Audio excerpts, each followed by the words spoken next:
Hello there, I'm recurring internet character, generic Irish PlayStation man, and a little over 4 years ago I made a video about the PS1 game Fear Effect, a visually striking and rather mature action-adventure title that kinda played like a hybrid of Resident Evil, a point-and-click adventure, and an FMV game, which is to say it controls like Resident Evil, it's got some rather obtuse puzzles, and all the backgrounds are looped FMV instead of static images. It looks pretty cool, it's often very funny, and also very frustrating. But overall, it was one of the more memorable games I've played on the PS1, and that wasn't just due to a guy getting resurrected on a toilet. Anyway, since that video came out, the Fear Effect series has had a pretty tumultuous time. There was a remake in the works, which eventually got cancelled and then reworked into an entirely different third-person action remake, which also got cancelled, and then the original PS1 games got spruced up a little and released onto modern platforms, and if you can believe it, the cancelled PS2 entry in the series even had a playable prototype dumped on the internet, and there's also Fear Effect Sedna, and that's there too, but nobody likes that. So needless to say, being a Fear Effect fan in the 2020s, it's been quite the roller coaster. Anyway, after playing through this game once already and losing all the footage in a mysterious hard drive incident, and then playing a bunch of other PS1 games in the meantime to help me forget about the incident, I have returned to finish the fight, as my boy John Halo would say, and I'm gonna cover the second and final entry in the PS1 Fear Effect duology, a game that is in fact a prequel to the first game and features a whole lot more FMV, a whole lot more puzzles, a little less action, and a strange bug sex torture device. Some people also did the Macarena though, and that's pretty fun.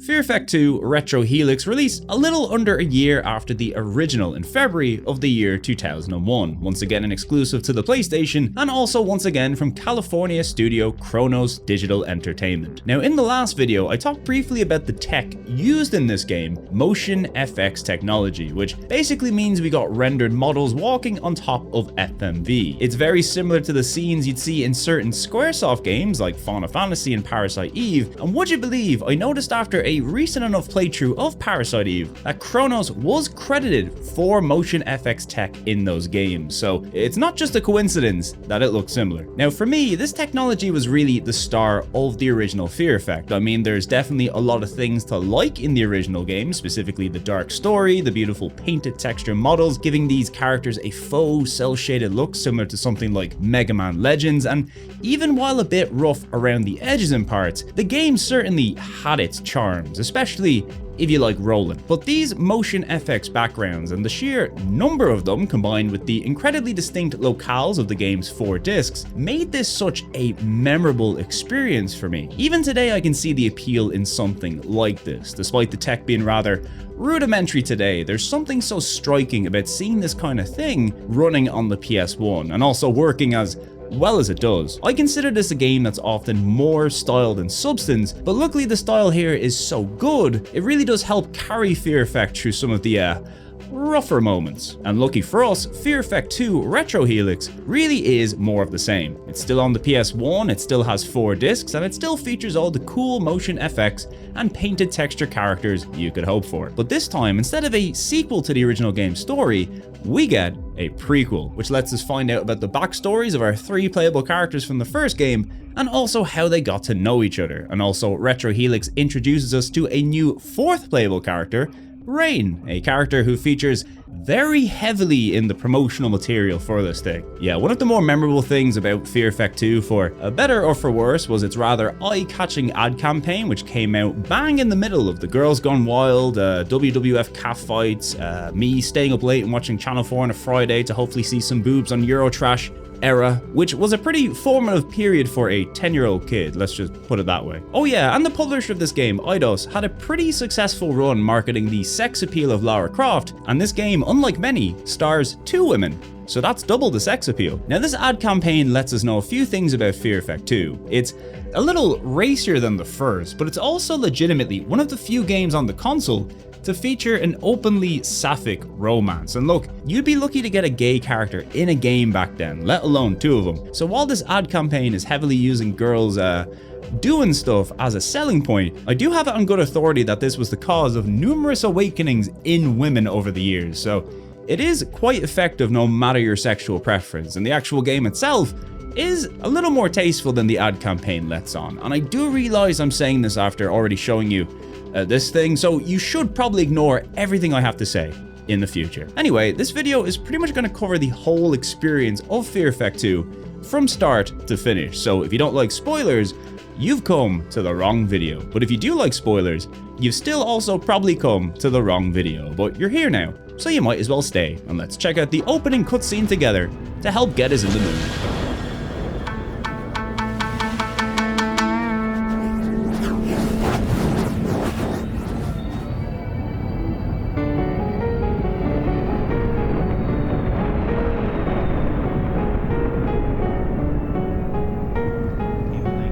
The human race, a sentient species.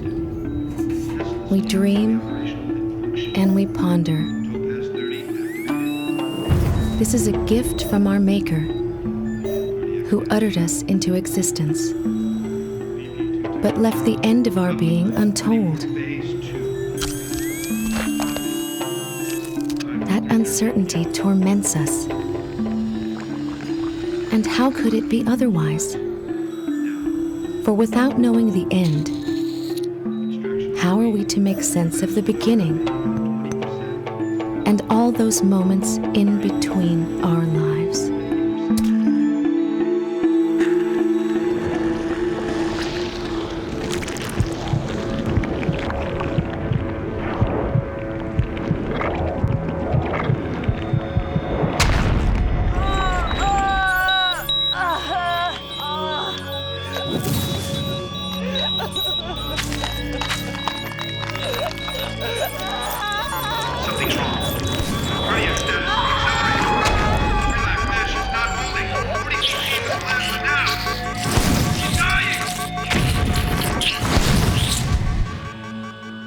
So we dream and we ponder in pseudo-enlightened and spiteful reflections of our Maker. We drown in desperation, hoping by chance to uncover this grand finale.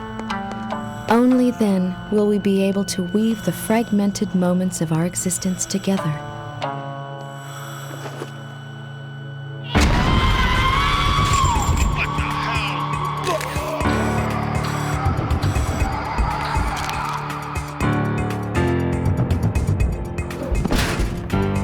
To look back and finally comprehend the apparent maddening reason why we were born.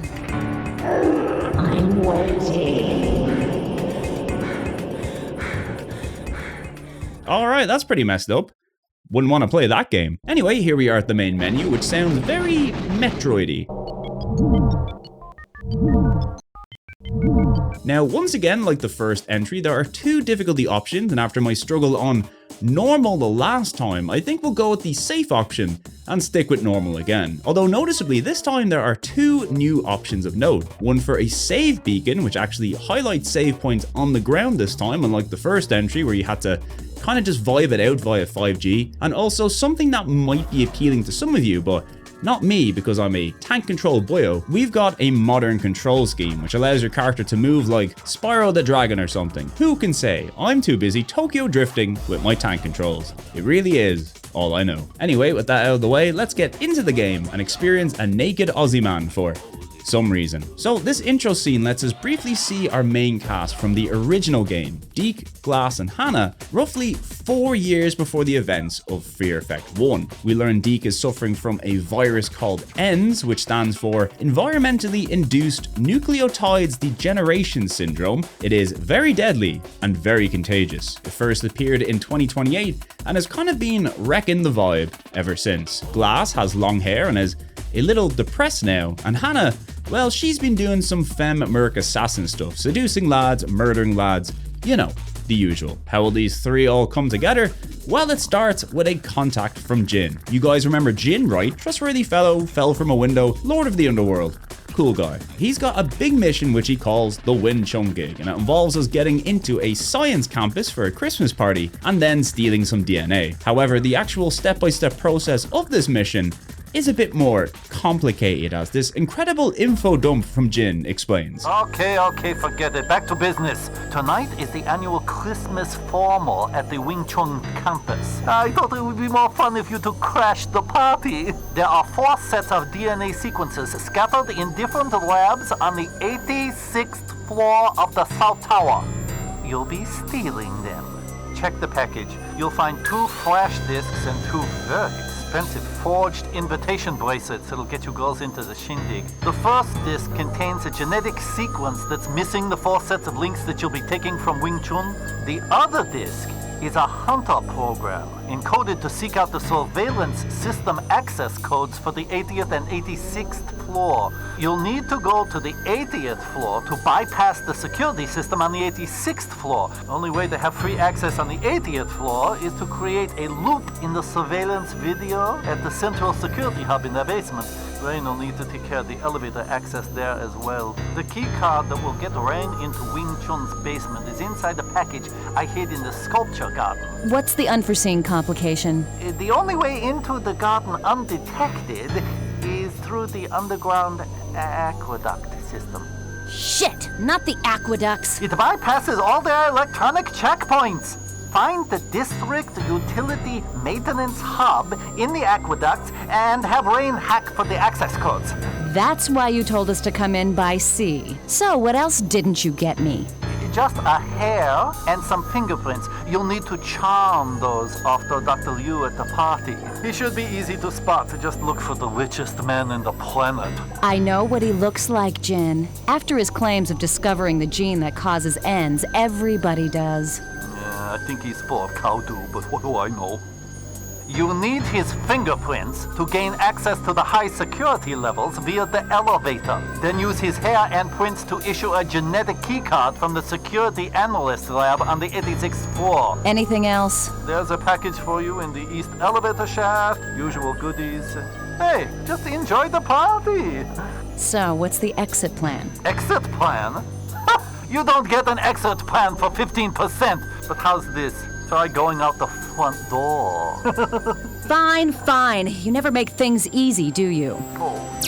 So yeah, lots to remember, but luckily we've got 2 brains to retain this information, as we need a tech expert with us on the mission, and Hannah brings her buddy Rain, who is our tech expert, and might also be very friendly with Hannah. Who can say? There's no way we could know of this beforehand.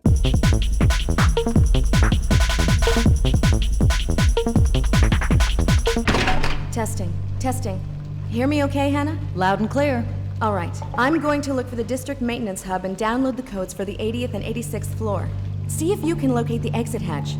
Last one out of the aqueduct buys the champagne. Deal. I'll even give you a head start.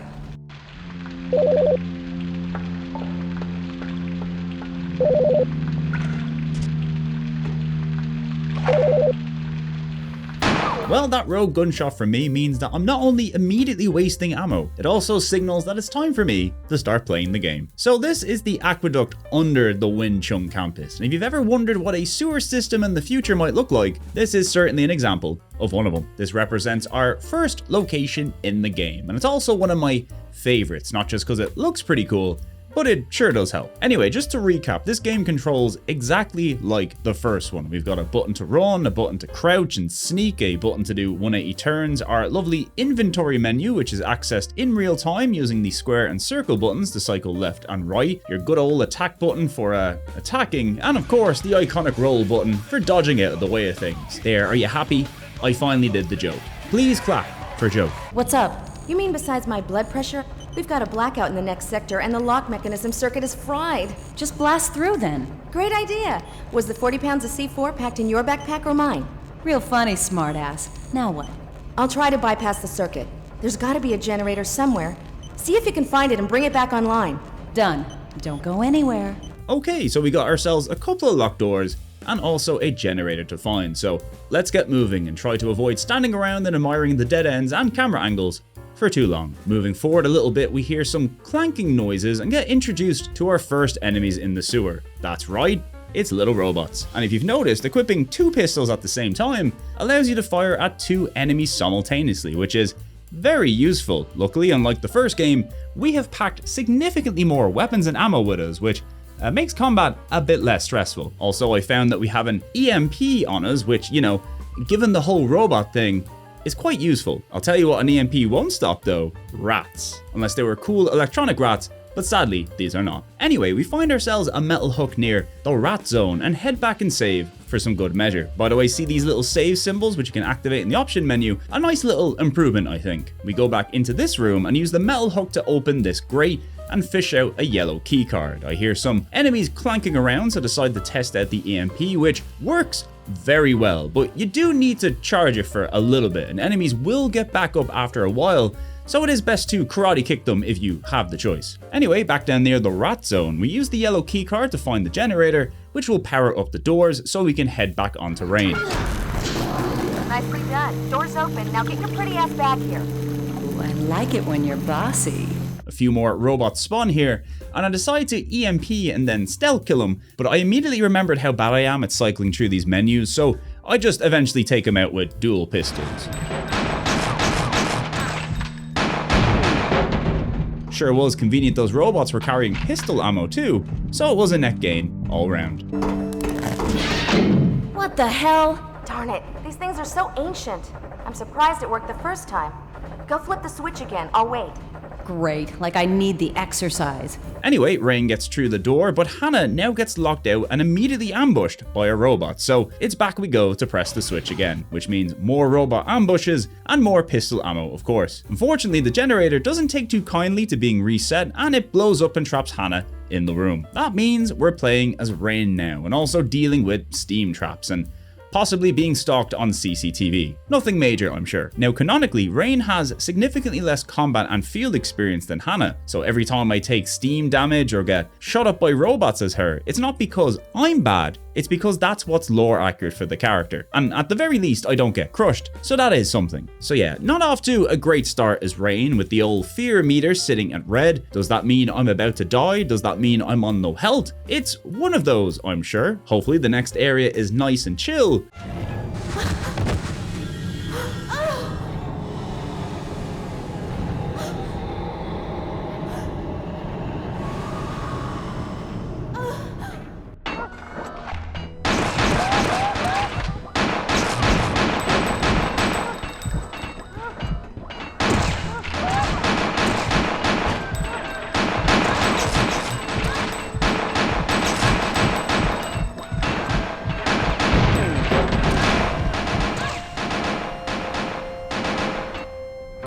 Yeah, it was not chill. And we've got our first death of the game, which, look, compared to how quickly I died in Fear Effect 1, this is a huge improvement. And speaking of huge improvements, while dying in the original Fear Effect resulted in a rather long loading screen as punishment, here in Fear Effect 2, you're pretty much right back into the action at the last place you saved. And you know what? You'll love to see it. So we equip an Uzi this time and run straight through some hazards, and after a little dual Uzi action, a cool combat roll, and also awkwardly swapping over to the assault rifle because my inventory is too damn large, we make it out of this combat section mostly unscathed, which is nice. Can't say the same for the rest of the room, but sure, look, it is what it is. From here we have a few places we can go, and of course the first few rooms I visit are the places that I'll need to visit later. So let's try a different direction, which leads us to another save point and also a panicked worker who seems to be having a really bad time. Now, I'm sure I could have ignored him, but I decided here was a good time to test out melee combat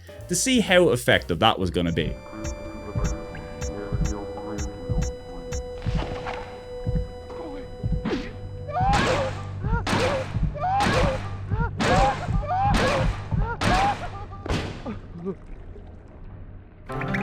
Not gonna lie, I probably deserve that. Anyway, this time around we reload and shoot him dead, which I'm sure won't come back to haunt me, and we hit a new roadblock with a keypad that I don't know the code for. Sadly, 80085 did not work, but it was worth a try. We check out another door over here, which as always has a robot behind it, but this time there is an out of service robot that we can interact with. Unfortunately, there's nothing we can do with this yet. In fact, most of my exploring in this area has led me to the conclusion that there is pretty much nothing I can do here yet. So we do some more backtracking, and then I realize I've got a flash disk, which I try using on this computer, and would you look at that, it's our first of many puzzles, and it's a timed one, which, as I've learned from Fear Effect 1, will make me unnecessarily panic. Now the goal here seems pretty straightforward. I assume I have to make all these LEDs on the left panel turn off to highlight the number 88, which is kind of right, but unfortunately also wrong. I in fact need to light up a bunch of numbers, not just 88, but also 80 and 86, which I won't lie, I kind of just did by accident, but hey, an accidental success is still a success, and nobody on the internet can take that away from me. So now that we have the updated data disk, we'll follow the tactic I'll be using for every single puzzle in this game. Try to use every single item on every interactive thing until something works. The adventure game classic. I eventually returned to this room, which was locked previously, at least I think it was anyway. I should have asked the guy surrendering in here, but I'm a little bit of a panicky guy. It's why you never want to be a hostage in a light gun game with me. All that arm waving is just going to get you killed quicker. Now this room houses two things. One is a camera system with some numbers, and the other is another puzzle. This one is also quite straightforward. Your eyes should be immediately drawn to the letters and numbers in the top right corner, and you essentially need to match up the correct numbers with the letter pattern on the left for all three switches. Now this took me a little longer to do than I'd like to admit, but that's just because you have to do them in the correct color order of blue, yellow, and red. But hey, we got there eventually. Doing this kickstarts the generators and brings power back to the facility, which now lets us use the machine next to the other puzzle to solve yet another puzzle. I hope you like puzzles, by the way, because if there's one thing Fear Effect 2 loves, it's puzzles. This is luckily quite easy even for me. You basically just need to add and subtract numbers to get the top row to equal the bottom row, and once you complete that, we can drain the water from a chamber near the beginning of the level. Hannah, are you still there? Yes. So am I getting out of here soon, or should I start paying rent? I think I found a way back. I drained a chamber that might circle to you. Just follow your nose. You should get back to the intersection. I'll try. See you soon. And with that, we're back to Hannah, and now with the water drained, it looks like we might have a path forward. Sure, the path seems to have a few hundred rats hanging out in the vents, and quite angry rats might I add, but I have come across a rogue VHS tape in the sewer. There's no way I'm not checking that out.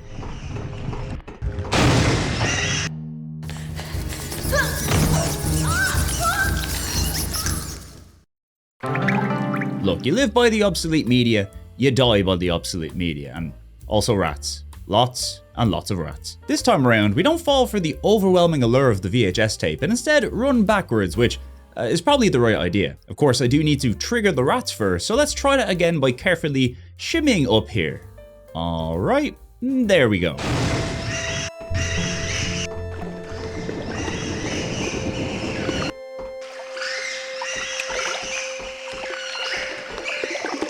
Well, nice of the rats to follow their inner urges and run through a big dark hole. Now we can get back to doing what we do best. Shooting robots, shooting traumatized goons, cycling through the inventory system quite poorly, and also doing puzzles. The next of which, I have no idea what I'm doing. If only there was some sort of big glowing answer I could reference. Oh, would you look at that?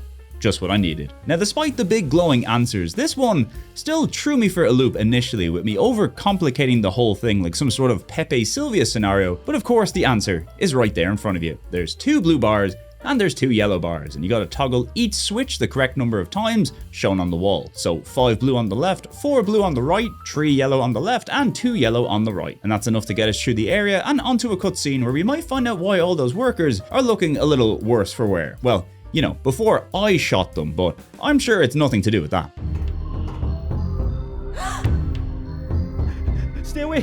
Don't hurt me! Don't! Calm down. I'm not gonna hurt you. I want to help. Tell me what happened. He's mad. He was sick. He went crazy. Vix's star attacking. Can't stop him. Please, don't hurt me. It's okay. I'm here. You're safe. No, he's coming. Kill him. Here, take this. Get out! He's coming! Rain, where are you? I'm in a control room. Where are you? Shit! Stay frosty. I don't think we're alone. Oh, I think you're right. I just heard some weird noises. I'm scared, Hannah. Where are you? Close, I think. I'll get there as soon as possible. Shoot anything that moves. Remember what I taught you and stay calm. Okay, hurry, Hannah. I'm coming, Rain. Hannah? Hannah, are you there? Hannah? Well, that doesn't sound good. From here, we backtrack to the happy time feel-good room where nothing bad ever happens.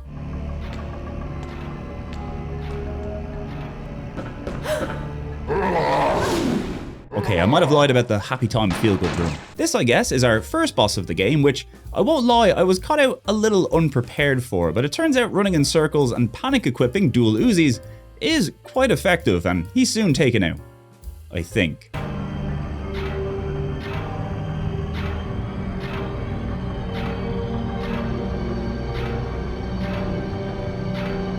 Oh no, Rain, don't do that, he's a weirdo!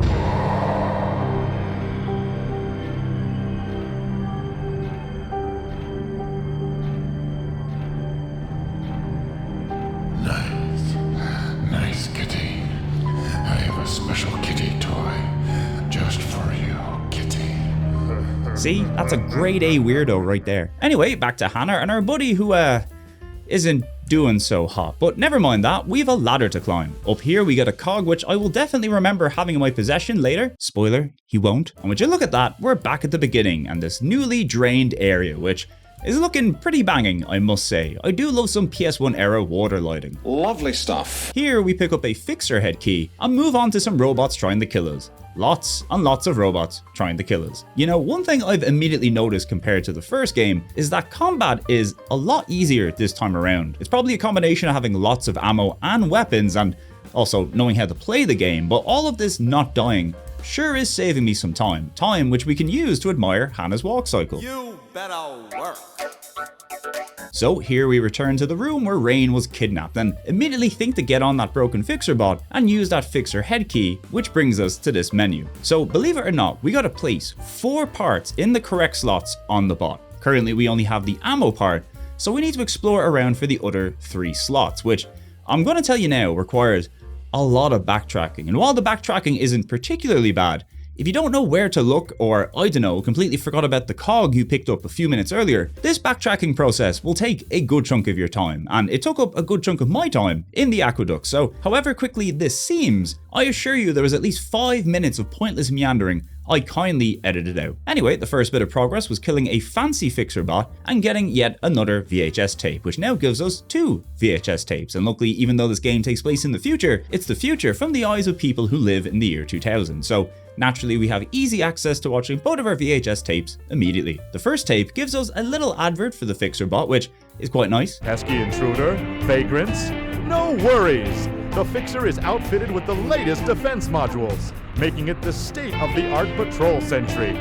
The Fixer is the choice for any self-respecting government or corporation of the 21st century. Who needs workers when you can get the Fixer?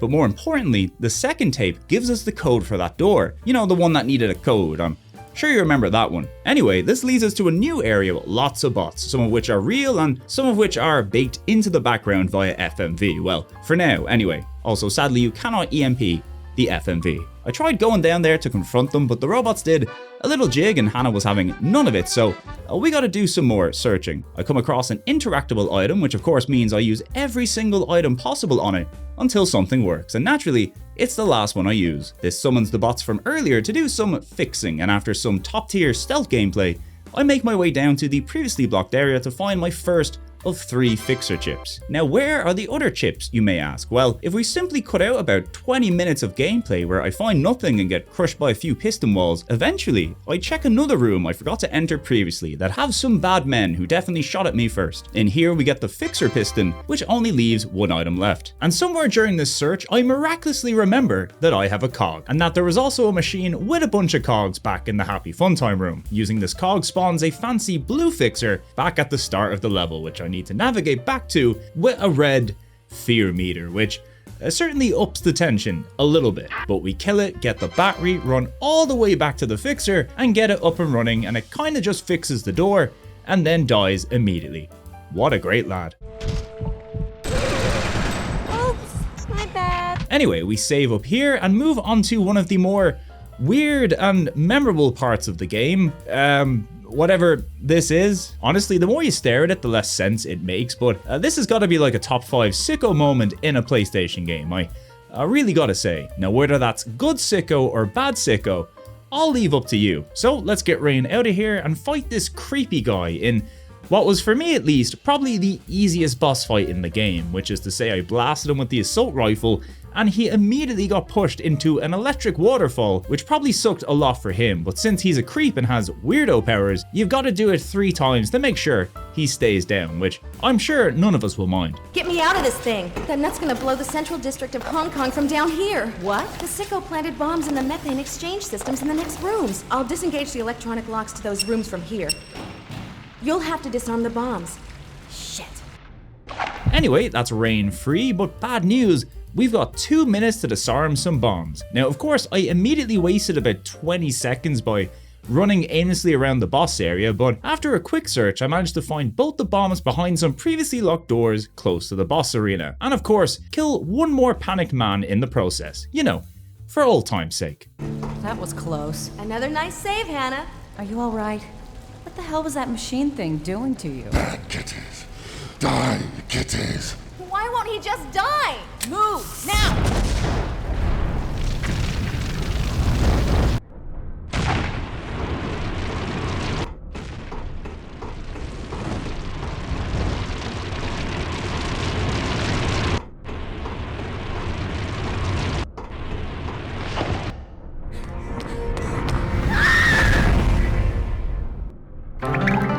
Well, that sucks, especially seeing as I last saved before the boss, so we killed the boss again, disarmed the bomb, this time save before running away from the full motion fireball, or FMF for short, and this time we get to the door in time, which luckily brings us to the end of this chapter, and also Disc 1. Well, for now anyway. You see, back in Fear Effect 1, the game's 4 chapters were neatly split into Disc 1, 2, 3, and 4, with the final chapter also appearing briefly on Disc 2. Fear Effect 2, however, this game's chapters are kinda split all over the place disc-wise to, I imagine, maximize the space on each disc, so expect a lot of disc swapping on this adventure, and if you're like me and enjoy the thrill of swapping a PlayStation disc out for another PlayStation disc, I gotta tell you, this is pretty incredible.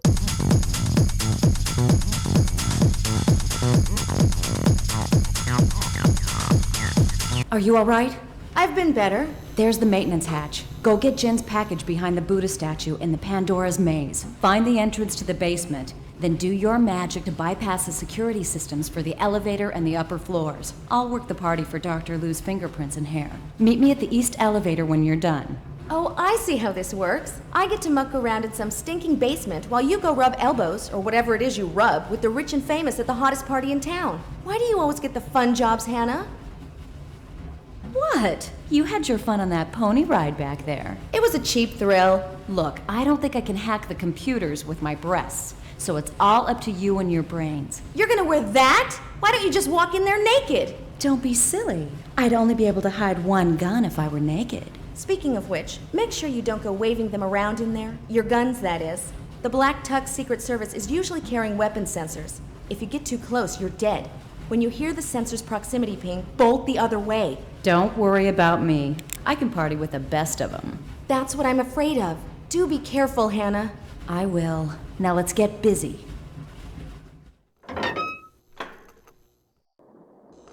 After some top-tier Hannah and Rain banter about sex machines and hiding pistols, it's time for Chapter 2, the Wing Chun Campus Party, which is split into 2 distinct sides, sleuthing around the gardens with Rain to find Jin's package, and Hannah making her way through a party to find a VIP guest. Also, it's Christmas here, so that now officially means this is a Christmas game. Now, remember when I said sleuthing with Rain? Turns out it's actually quite hard to be stealthy in this segment on account of all the guards and also my lackluster gameplay.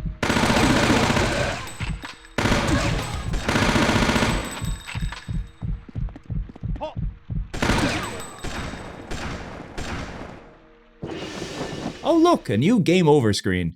How fun. Well, luckily our last save was quite close by because I will die here a few more times. Now, fans of the original game might be wondering, Sean, instead of getting shot by these goons, have you instead tried rolling relentlessly, you know, to avoid taking damage like you did in Fear Effect 1? Well, Rolling fans, or a member of the legendary Tokyo race team Rolling Guy or Rolling Gals, sadly Rolling has been nerfed severely in Fear Effect 2 and no longer provides any invincibility frames whatsoever. Now this on paper seems bad. How am I supposed to survive big fights now? Well, luckily the game compensates for this by giving you lots more ammo and also significantly more powerful guns at all times. So if taking on 3 guys at once with some dual pistols or Uzis isn't working, instead maybe try a shotgun or assault rifle, which will usually do the trick, and then you can do some sort of cool roll afterwards, you know, just to feel something. Now clearly, thanks to video game logic, there's something behind this waterfall, but we can't access it yet, so we roll our way back into a wacky looking maze filled with unusually inattentive guards. Luckily I am the worst mercenary in the world, so I still die anyway.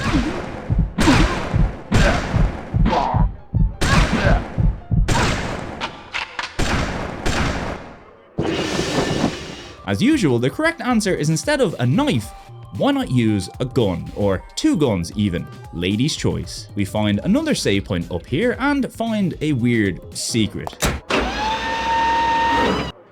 Of all the statues, Jin has to pick the guard magnet.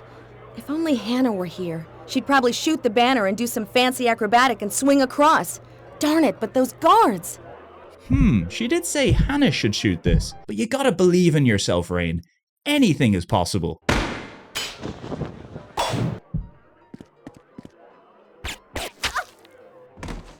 Okay, sometimes believing in yourself can get you killed. We all learned a valuable lesson today. We'll leave this area for now and explore the maze a little bit more, which leads us to an incredibly out-of-the-way valve, which opens up a passageway behind the waterfall. Who could have foreseen this coming? But before we head back to the waterfall, turns out there is another secret wall up here.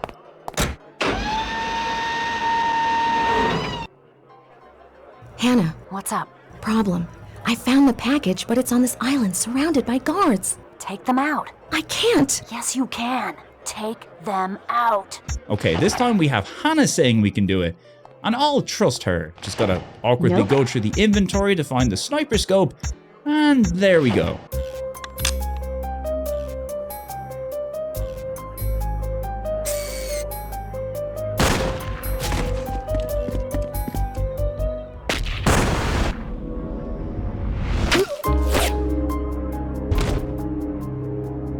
Okay, all things considered, that went about as well as we could have hoped. Now, let's head back to the waterfall, the path of which has conveniently been restocked with guards, so there's a lot of killing on the way.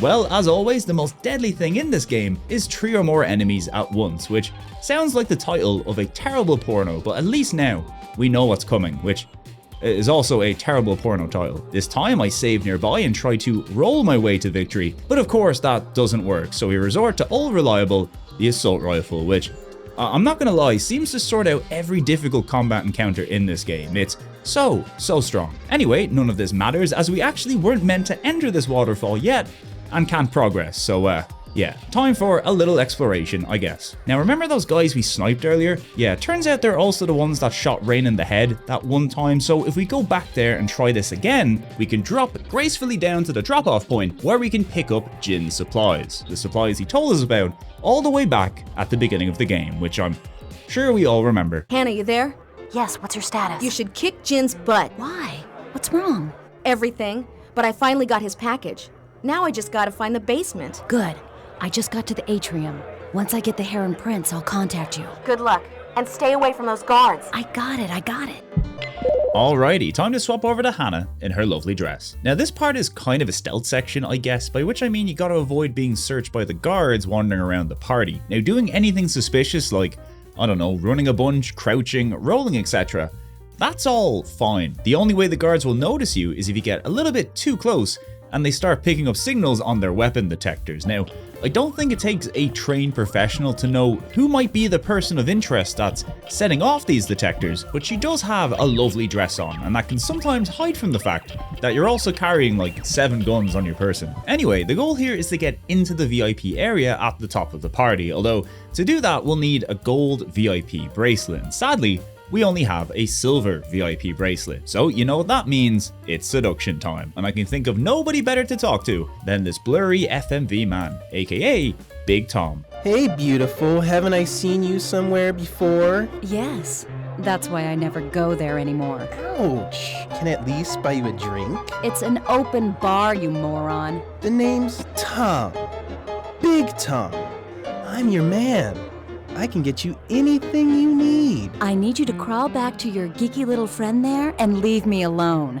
Love your dress. It looked great crumpled up at the end of my bed. No? Well, I'll be right here. Okay, that didn't really amount to anything, but it was funny seeing Big Tom crash and burn. So after some more exploration and some rolling to the Macarena, we go back to bother Big Tom some more. I'll take that drink now, Big Tom. Hey, do you have a name or should I call you mine? Call me your love slave, if you can tell me where I can find Dr. Liu. What do you want with the loser? The man discovered the retro helix that causes end syndrome. He deserves at least a handshake. Whatever. Look, you're out of luck. He's hanging in the VIP area. You can't even look into there without a gold bracelet. A gold bracelet. Forget it, gorgeous. Why don't we go somewhere private? You can be my VIP all night long. God, do you ever stop? And here's a clue for you, buddy. My eyes are up here. She likes me. Oh, poor Tom. God loves a trier. So now that Hannah knows she needs a gold VIP bracelet and also jacked a drink off Big Tom, we come across a mysterious man on the top floor. Pardon me, miss. I can't help but sense your melancholy amongst this joyous celebration. What are you, some kind of psychic? Good heavens, no. My name is Chao Ku Chu, but my friends call me Xiao Chu.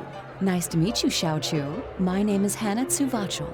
So, may I ask what is troubling you at this cheerful gathering? Well, Xiao Chu, I'm looking for Dr. Liu.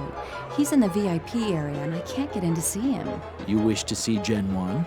Do you know Dr. Liu? Gen 1 and I go back a long way.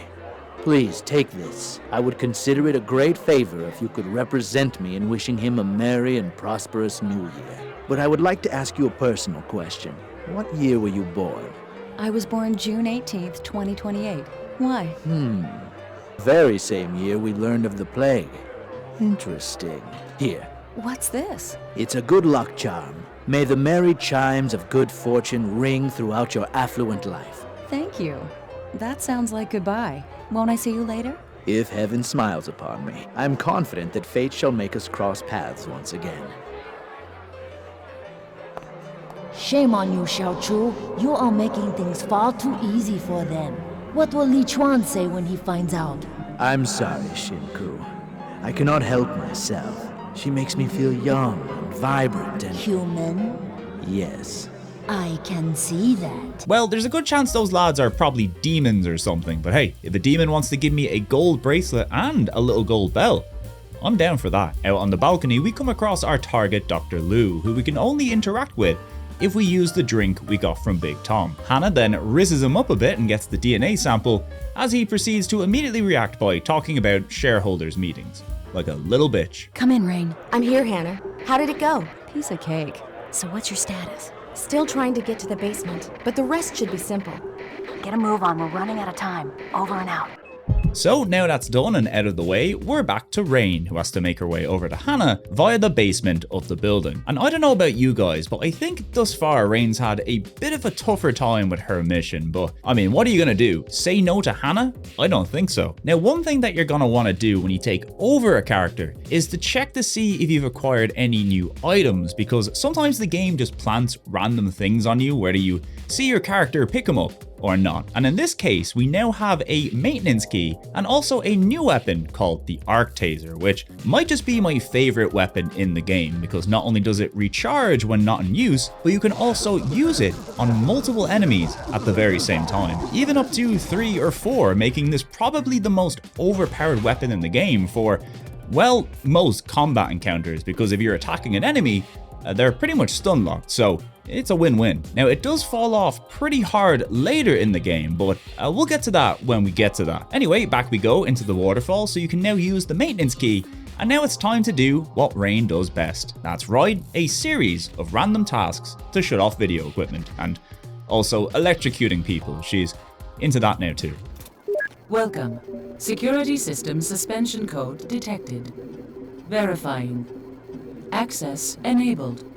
Please correspond with 6-digit geometric code.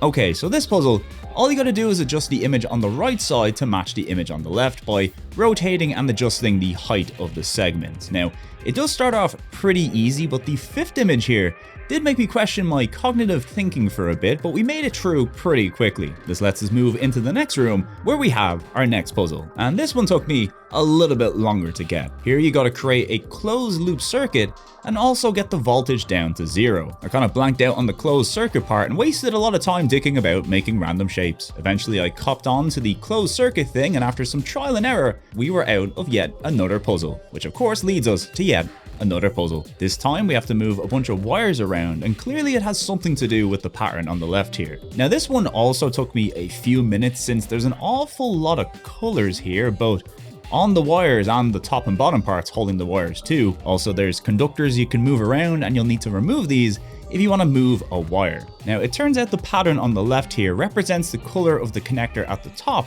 and the wire below it. So green, white, yellow, green, blue, purple, etc. I really did kind of just figure this one out via process of elimination, but hey, a win's a win. At least it would be if tinkering with these wires didn't fry a bunch of circuits and mess up some video files or something. I don't know, we can worry about that later. For now, let's electrocute some more people, pick up a bridge card, and work on making our way over to Hannah. Although as we're doing some more backtracking, this does mean once again a bunch of goons have respawned, so this really is a great opportunity to get used to your new arc taser, because if you forgot you have it, the game's gonna make you pay. Also, it's probably good to learn that it does only have enough juice for about 2 rounds of enemies before it needs to recharge, and if you get caught out with no battery, you're probably dead unless you can navigate the inventory system in a timely manner, but let's be fair, you're probably dead. Now having this weapon does mean that I'm gonna have more ammo than I really know what to do with, and even still I will continue to electrocute people, because let's be fair, it's very funny. Back through the maze and near Jin's pickup spot, we can use the bridge key to give us a path back to Hannah, which means it's time for Rain to get party ready. Hannah,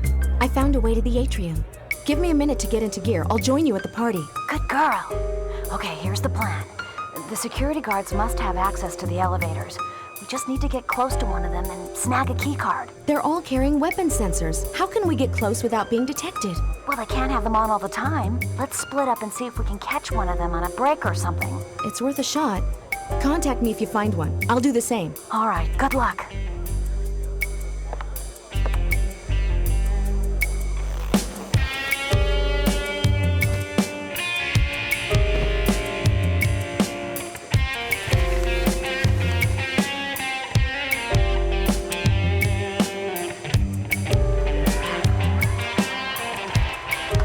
Give it up for women, everybody. Okay, so it's Christmas party time, part 2, where the guards are as dumb as ever. Rain's job here is to try and steal a key card from a guard, and while they are pretty dumb, they do still have those weapon detectors, so it's time to sneak into the heavily guarded men's bathroom, a place where I will continuously get kicked out of, and then walk back in like nothing ever happened. If we make it past the guards, we can then get a key card off this very, very unwell man who is pulling some absolutely insane faces. We get kicked out yet again, but this time with a card for the elevator, so let's head over there. Hannah, I did it! You got access to the elevator? Yes! How? I went inside the men's room and... Never mind.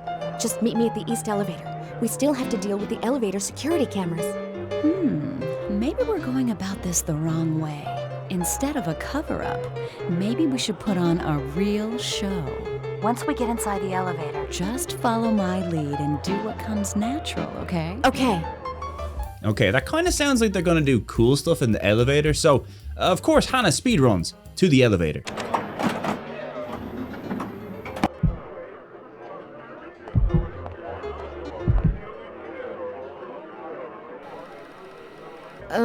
I think we're being watched? Let them.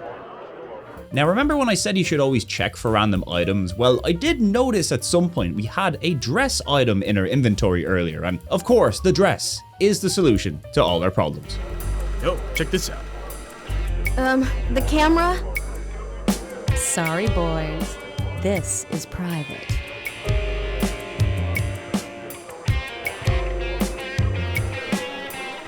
Damn, should we kick him out? No way, maybe the dress will fall off. Interesting tactic, Hannah. What tactic? Shall we continue? Be a good girl and go get Jin's package so we can get upstairs. Alrighty, that's the end of Disc 2, which of course means it's now time for, you guessed it, Disc 1 again.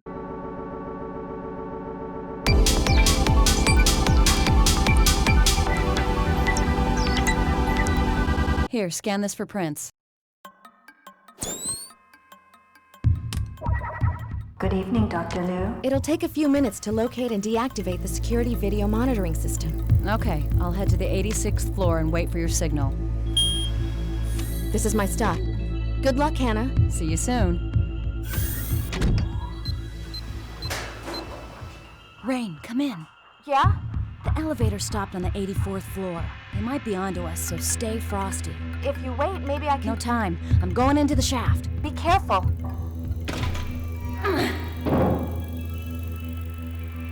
Alrighty, now we've got one of the shorter segments of the game, but as with every segment, it does include some more fun outfit changes, and this time, we've got cool spy catsuits for the girlies. I'd imagine the numerous outfit changes are one of the best parts of being a spy, or at least that's what the show Totally Spies taught me anyway. So here we are in the top floors of the Wing Chun building, and as always, we split the tasks with Rain doing the tech stuff, and Hannah hopefully not getting crushed in the elevator. You know, I kinda like the vibes here. It reminds me a little of an Umbrella Lab, only instead of plants and zombies, we get plenty of people in yellow jumpsuits doing flips and stuff. Now I'm sure killing these people in view of the security camera is pretty bad, but this game isn't Metal Gear Solid, so we don't care. Now, initial exploration around this place leads me to plenty of locked doors and keypads that I can't access yet, but an enemy is kind enough to drop a biohazard keycard, which lets us move a little further into the level to discover a big red button that I'm sure will come in handy later. Sadly, next up we come across one of those yellow jumpsuits, which means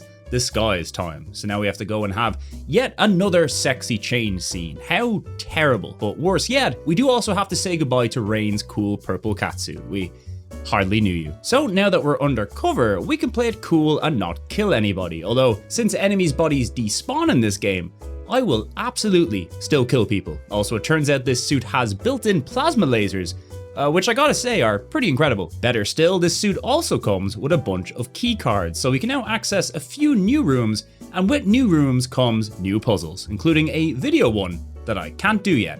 Or can I? Remember that keypad from earlier? There's a whole ass number on that. Jot that down and enter it here, and baby, you've got a stew going on, or a robot doing something. What is it doing? I don't know, but now we have access to another puzzle, which is timing based. You see this little orange dot? You gotta get it to the green dot by changing lanes. Luckily this one is pretty easy, and soon we get rewarded with the robot selecting some VHS tapes, which lets us check on some security footage, and there is a lot to see here, including some footage of the party downstairs, some ominous floating eyes, a guy on a toilet, what is almost certainly the solution to an upcoming puzzle, and also a very close-up shot of somebody entering the exact code I need to unlock that door from before. That's convenient. So we head back to the door, enter the code, and end up hanging with some more yellow friends, who once again, I do not hesitate to kill. Honestly, watching back the footage here, I really do go with the kill option like 100% of the time, which is mildly worrying. At least I suffer some karma for this in the next room and get a game over screen in the process. Anyway, back to the room where instead of learning my lesson, I just get more efficient at killing. I then proceed to use every incorrect item on this computer before finding the correct one. Thank you. 86th floor bypass code 42B3DA. Accepted. Please align for verification. You piece of junk. Where am I gonna get the new alignment pattern? Oh, the new alignment pattern. How handy. If only I didn't see it on a VHS tape a few moments ago. Now, in spite of having this information, the way you enter the code is a little weird. I thought it was the numbers at the bottom I had to remember, and turns out this is not the case. So the puzzle once again took a little longer than I'd like, but once I rechecked the footage and tried again, we got things lined up correctly. Hannah, it's safe to come out. I've got control over the security systems. I don't think I can get out of this vent. Why? My legs fell asleep. Quit messing around. They're looking for us with itchy trigger fingers. You still need to find the security analyst lab and make a key card. All right, hold your horses. I'm out. Shit! Now what? Oh, I just set off a motion sensor. No! What? Just shut it off from your end. I can't. They're unhackable. You've got 30 seconds before hell rains on both of us. Damn it! Time to play as Hannah, I guess, and if there's one thing I love doing, it's panicking as Hannah with a 30-second time limit. After wandering aimlessly and staring at this alarm panel for way too long, luckily the solution presented itself just in time, which, as always, was just to use a gun to shoot away my problems. Anyway, now it's time for Hannah to explore the level. Now remember those eyes from before? Now we get to fight them, and while I'm sure they would be quite deadly, the arc taser still exists, and that'll solve all my problems. Better still, we pick up some rocket shells, which means there's an even bigger problem solver on the horizon. Of course, you can just use the EMP if you like. Honestly, you're spoiled for choice. After a little back and forth around the area and stupidly trying to use an EMP on a real-life yellow person, I resort to my classic tactic of using all the items in my possession on every locked door until something works, and that keeps leading me to these computer terminals that I can't access yet. Although nearby, I get a quick lesson on the structure of DNA, which my brain has 100% retained. In other words, I hope this isn't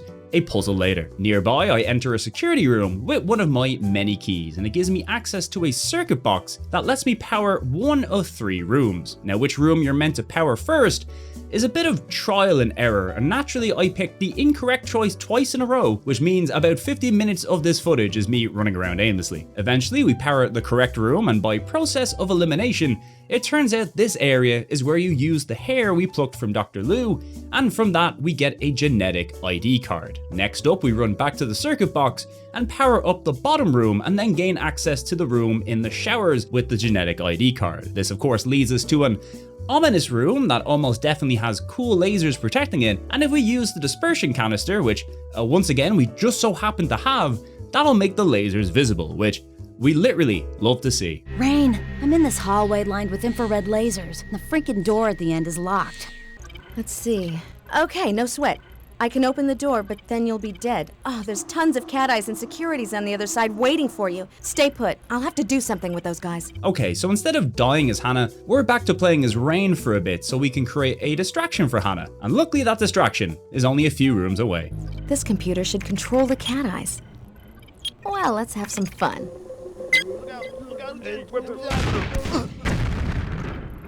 You're set, Hannah. What was that ruckus in there? Oh, nothing. Just started a little cat fight. I gotta say, Rain's really putting in a shift here, isn't she? Anyway, back to Hannah, a save point, and a blue computer terminal that I also cannot access yet. In this room, we walk in on a little explosion, and then if we use the ELP item on this door here, you get some centrifuge tubes. Put them into this machine we powered up earlier at the switch box, and now you've got even more items. Next up, we check out this room, which is definitely gonna ambush me with eyes at some point, but good news, we've got ourselves a puzzle, which is some DNA bullshit that we also cannot solve yet. So it's time for more backtracking. This time we activate the last option on the circuit box and head towards there, where an extra dangerous red eye awaits us. I don't know how extra dangerous it is, but it does take a little longer to kill, so it's got that going for it. Here we use the purified tubes and get a bunch of blobs for our effort. Colored blobs, which conveniently correspond to those colored computer terminals we couldn't use earlier, which of course means we gotta run around and use all 4 blobs on each corresponding terminal. Kill any eyes and giant DreamWorks minions on the way, and once you've got all 4 DNA pieces, we can now solve the puzzle. Back rolls. Above, you can see there's a number of colored lines, and below we have different segments that we can slot above. And going by the completed piece on the top left, we can see red matches with yellow and blue matches with green. So all we gotta do is just find the corresponding piece below that follows this formula. Now, something that held me up a little bit is that I didn't notice this pulsating arrow in the top right, which lets you go to the next segment of the task. I thought this first part was the entire puzzle and was wondering why it wasn't working. But luckily, if you too can overcome your own stupidity, the rest is a breeze. Payday, Rain. I got the stuff. Now let's get out of this joint and have a real party. Finally. This tight suit is beginning to cut off my circulation. Oh, shit!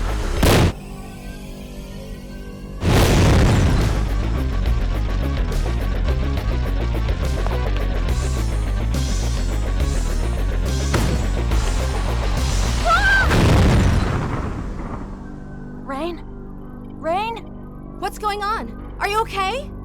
Still in one piece, sort of. We're up to our asses now. Stay sharp. They might be coming for you. That's a comforting thought. The place is crawling with security. We're gonna have to come up with Plan C real quick if we want to live to see New Year's. Think, Rain. Think! We need a distraction. A huge distraction. There's enough deadly stuff around here. I'm sure I can whip up something. Just hang on. I am! Yep, it's the early 2000s, alright. Every game had a Matrix reference, and you know what? Why shouldn't it? So with Hannah's life hanging in the balance, it's time to cause a scene. And what better place to do that than the secret lab of Dr. Liu, housing tons of biohazardous chemicals. I'm sure there might be some sort of big fallout from this, but we'll worry about that later. Time to press the big red button. Please disable your weapons.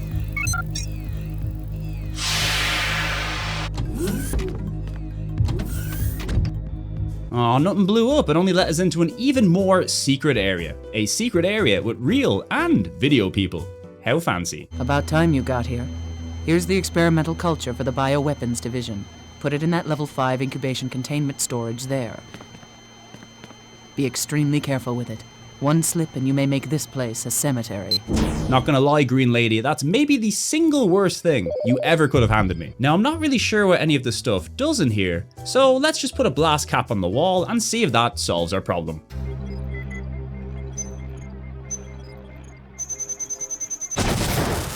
Warning. Level 5 biohazard contamination breached. Emergency lockdown and purging sequence initiated. Evacuate immediately. 5 minutes and counting. Hannah, is that a big enough distraction for you? My God, Rain, what'd you do? It's a madhouse out here. I wanted a distraction, not contamination. Don't worry, we're safe. I blew the shield of a high-level containment chamber. It was empty, but they don't have to know that. Meet me in the elevator. Right on. She's the one.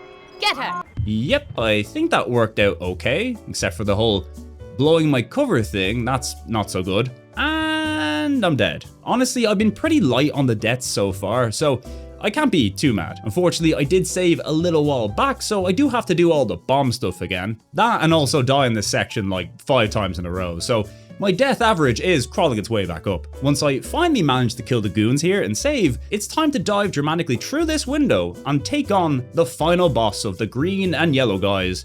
The green yellow guy. Now this boss isn't anything too crazy, he mostly just stands in the middle of the room firing machine gun bullets, followed by the occasional rocket. All you really need to do is run around the room and avoid his fire and then take a few pot shots yourself in between his rounds. Now of course on paper that sounds quite easy, but with tank controls and also not getting caught in the environment, this boss does take me a couple of tries. But after lots of rolling, which even without iframes is still very cool, we managed to take him down with just enough life left.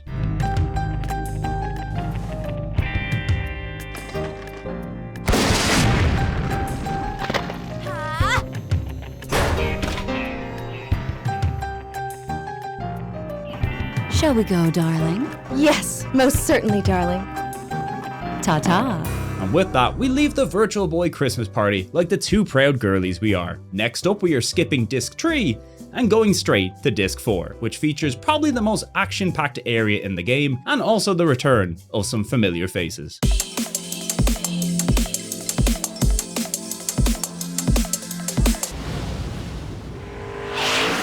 Xi'an? What the hell are you doing to me, Jin? Look, my source told me they're expecting 2 other couriers there. Screw them! I'll sell the damn thing to Ping and save me the trouble. Hannah, you know better than to undercut your employer. That's the reason why you were sent to take care of Lung. Remember? Come on, Hannah. It's not the end of the world. Yet. Just do me this one small favor. I'll let you in on this little runaway job. It's one hell of an easy job. This next job better be worth it, Jin. Usually, the less we know about what we steal, the better off we are. I just want to make sure we pulled the right thing. You know, this could very well be the retro Helix. So, what does it do? Without the marker, not much. As a bonus, I picked up this little canister of pure evil when I set off the false alarm back in Wing Chun. What is it? It's some kind of doomsday virus. No! Are you crazy? Dump it. It's not like we can just open up the can and flush it down the toilet. We're kinda stuck with it. Oh, great. Oh, by the way, Jin just dropped another change of plans on us. Now I have to take this damn thing to Xi'an. Xi'an? No one goes to Xi'an. It's one giant haunted tomb. I don't like this one bit. I'm going with you. No, I have to go alone. That's the deal. Maybe they chose Xi'an because no one ever goes there. I just have a bad feeling about this. Please let me go with you, Hannah. Look, I know this is hard for you, Rain. Everything's gonna be fine. I promise.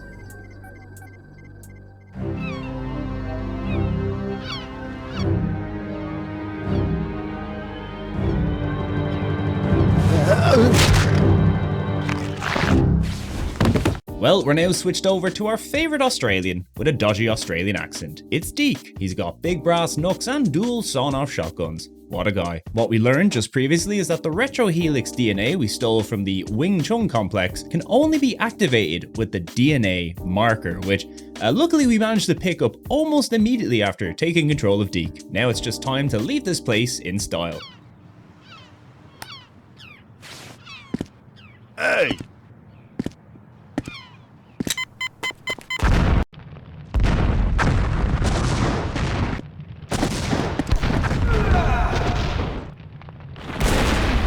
Oh, so close, Deke. If you'd only remembered to start running after setting off the explosion. Tough times. Anyway, we try that again, and this time make it out successfully, which means we're now off to Xi'an, one of China's oldest cities, and we're also off to some more cutscenes.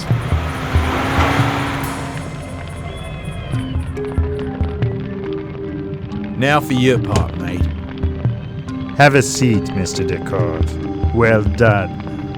We've been monitoring your progress. Cut the chit-chat, alright? The deal is, I get you this can. You give me money and the fix. Now that you got your jolly, let's just focus on what's important. And that would be me, now, today. 1,000 pardons, Mr. Descartes. I didn't mean to detain you. Gentlemen, Mr. Descartes is ready.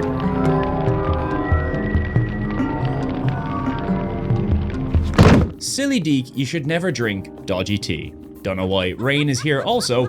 That does seem a little bit suspect. But anyway, let's ignore that for now because it's time to shoot monsters.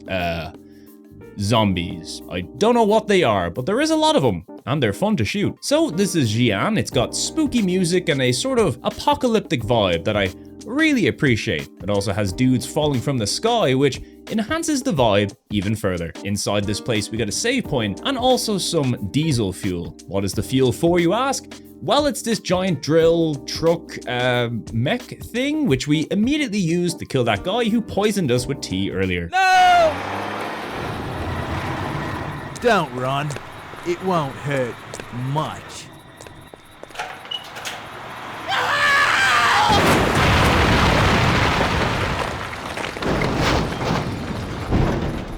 That was a bit of a catastrophe. Gotta find me a way out of this bloody carnival. Honestly, what are the odds he'd be walking by the exact time we activated that machine? That is really bad luck. So now that we've drove this thing into a giant hole in the ground, we're back to exploring and shooting. And sometimes a combination of exploring via shooting, by which I mean there's a door you can shoot open just ahead, and within there is another door that you can also shoot open, which leads to more guys to shoot and the save point. Now, one of the negatives of having so many weapons and ammo is that I kind of forget to use the other weapons that I have. So here's the grenade launcher, I guess, just so you can see me using it in the video. Now, for some reason, I immediately tried to swap weapons and then get caught in a corner with the lads for a bit, which is quite awkward until I start taking loads of damage, and then it's just really embarrassing. Naturally, I die in the next room over for my sins, so back to the 3 dragon doors I go. Behind the gold and the red doors, there are enemies, but also a red and gold crank, which you can use in the opposite doors to unlock the door in the middle. Through here, we get another save point, which is good because shortly after, I come across these enemies who seem like they're invincible, but of course I try to fight for a prolonged period of time just to make sure they are invincible.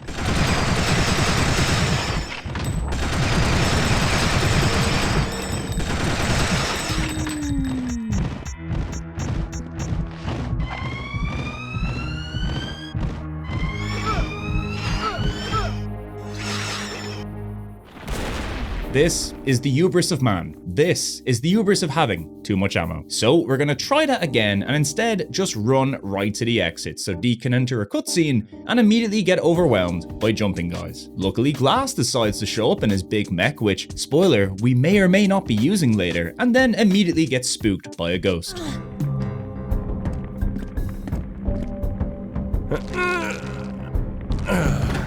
You alright? What the hell happened? I'm not sure. I was being chased and the floor gave away and I fell. When I woke up, you were standing over me. Thank goodness. Please, accept this good luck charm. Thanks. Who was chasing you? Creatures.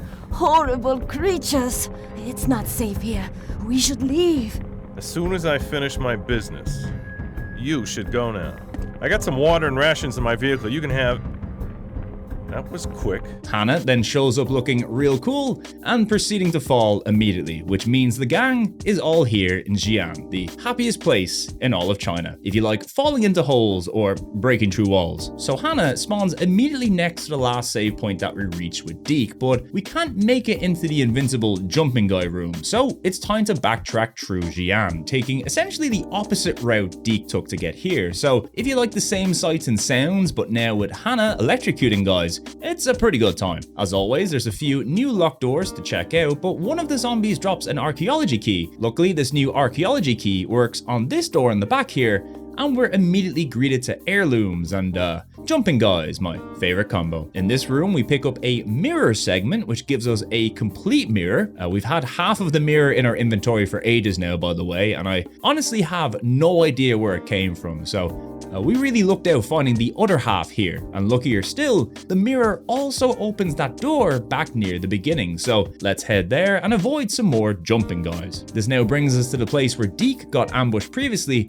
and luckily there's just regular enemies this time, but we are getting deeper and deeper underground, and I'm not sure if it's in a fun way like that Jamiroquai song.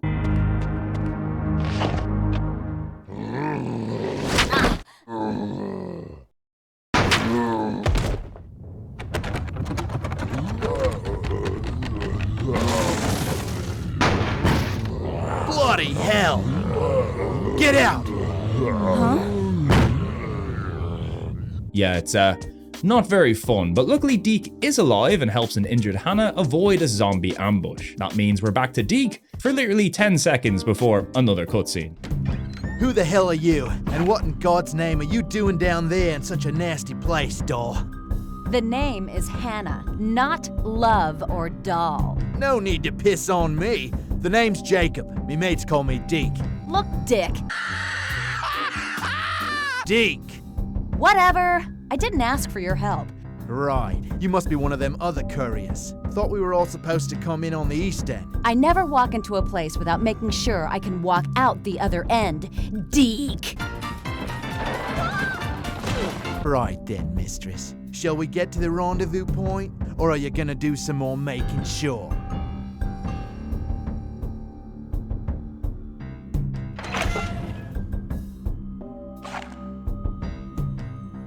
You Yanks always so jumpy? We're all friends here. I'm not your friend. The name's Jacob. Me mates call me Deke. This little Spitfire's Hannah. Glass. Any of you seen our buyers yet?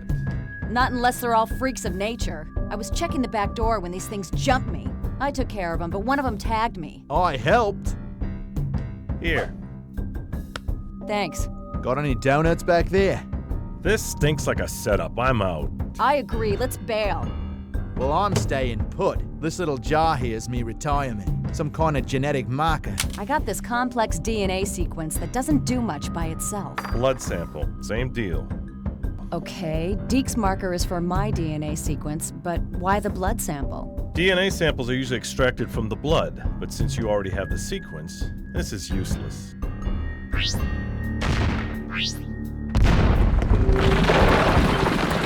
What the? I rigged a few places just in case it was a setup. It's a setup. Let's get out of here. Leaving so soon? Any chance you've seen the tomb beneath us? It's got 2 nice spots waiting to be filled. Sorry it has to end this way, doll. I told you my name is Hannah!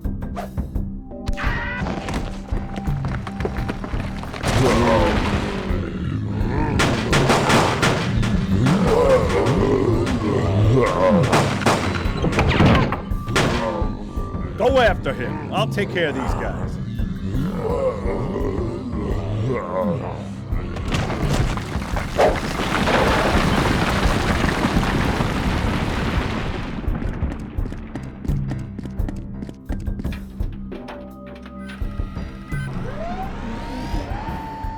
Okay, quite a lot happened there, but more importantly, we've got a little mech segment going on, so I'm gonna be distracted with this for a bit.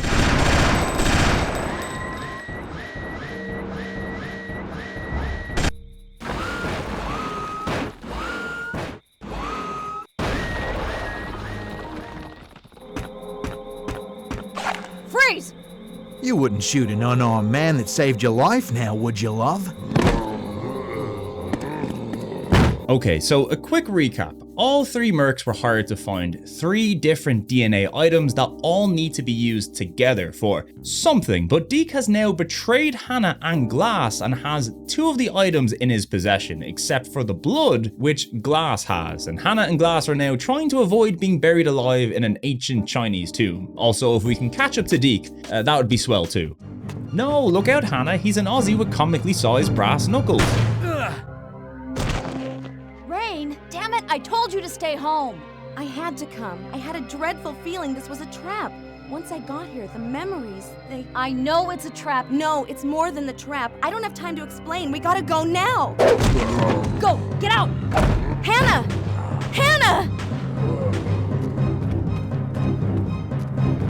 Okay, I guess that's the items back to Hannah, and now Rain is split up from the crew. Honestly, there's a lot going on now, and this is where the story kind of gets a bit crazy, but we're just going to run around Xi'an with Rain for a bit and see where this takes us. By which I mean we're going to run in a circle all the way back to Deke, who immediately takes us hostage. Not your best work, Rain, I gotta say. That's no way to treat your humble servant, dear. What'll your mom say? Get your hands off her, you bastard. Do it. But what if you hit Rain? Ooh, now there's a tragedy for you. Shoot him and get out, Hannah! They're after the Dark Cipher! What do you want? Lose the piece. Now hand over the goods you took from me. Give it over to Rain. Get the last piece from Glass and Rain is yours. I'll be waiting in the lower tomb level. Got me this cozy little spot under the Queen's burial cube. Time to fly, sweetie. Follow, if you can. No! Rain! Rain! Okay, I didn't really expect Deke to jump into a dark abyss, but at this rate and the amount of people who keep falling down holes, that's really on me for not expecting that. And speaking of falling into the dark abyss, we now get to play as Glass for the first time outside of his mech. Glass pretty much has the same equipment as Hannah, except for his smackjack, which sadly I will not get a chance to use, but I still love it all the same. Where'd you get that anyway? Sent away? Since we've got the arc taser and shotgun, that's gonna do most of the work for us here. We're once again backtracking through Xi'an, but Glass specifically seems to attract ancient Chinese spirits with a knack for speaking English and also handing me items that I very much need. And look, who am I to complain? We use the key from the old man to get a rocket launcher and some dynamite from a storage room. We backtrack a little bit more, electrocuting everything on our way, and then use the dynamite back where you crash your mech to open a path forward.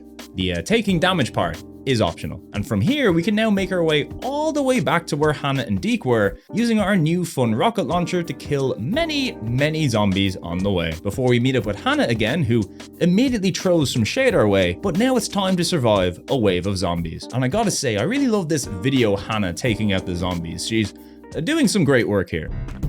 Did you get your precious disc back from Deke? I'm not even gonna try to explain what happened. I need your package in exchange for my partner. That shit's between you and Deke. I'm out of here. Just hand over your piece and you can walk out of here. I don't believe this shit.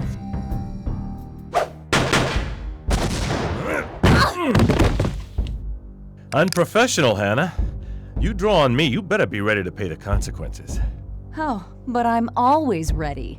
Now, do you mind getting off me?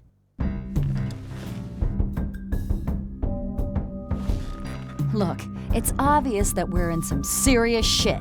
We need to find out who's behind this and turn the tables on them. So please, Glass, I'm asking you, help me. So what's your plan? I'll give your piece in exchange for Rain. He'll have to come back this way to leave, and you'll be waiting for him. That's simple, huh?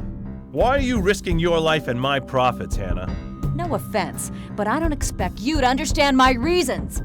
Yes or no? Just don't lose it. So how did he snag your partner? Okay, and with that abrupt end, we have now reached the end of another chapter, and a lot happened there, didn't it? Deke is now an antagonist and has kidnapped Rain, who is here in Xi'an, but is also seemingly working with the baddies, and Hannah and Glass met for the first time, and if they're not throwing light shade at one another, they are trying to kill each other, but the important thing is we're just friendly enough to move deeper underground to the wild world of Disc 3, where things will, of course, be even more confusing.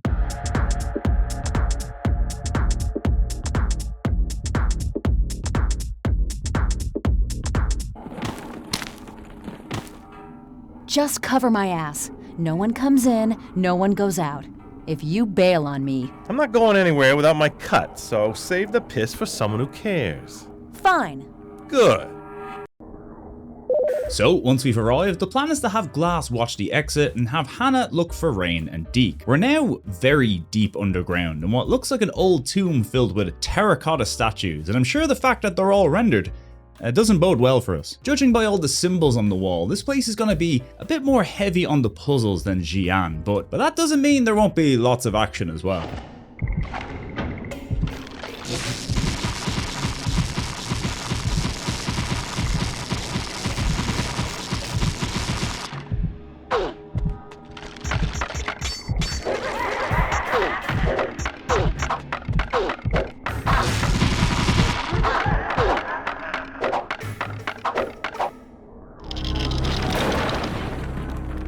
Okay, so these sword guys, first enemy that the arc taser doesn't really work on, but at least we have a new game over screen, so that's fun. We try that again, this time with a shotgun, which turns out to be much more efficient, and the enemies also drop shotgun rounds, so I think this is what we're going to be using going forward. You know, this area feels about as close to a Tomb Raider Resident Evil crossover as you're gonna get. Maybe this is a little Eidos influence, who can say? Anyway, enough of that, because now it's time for a smoky demon to give us a bunch of items.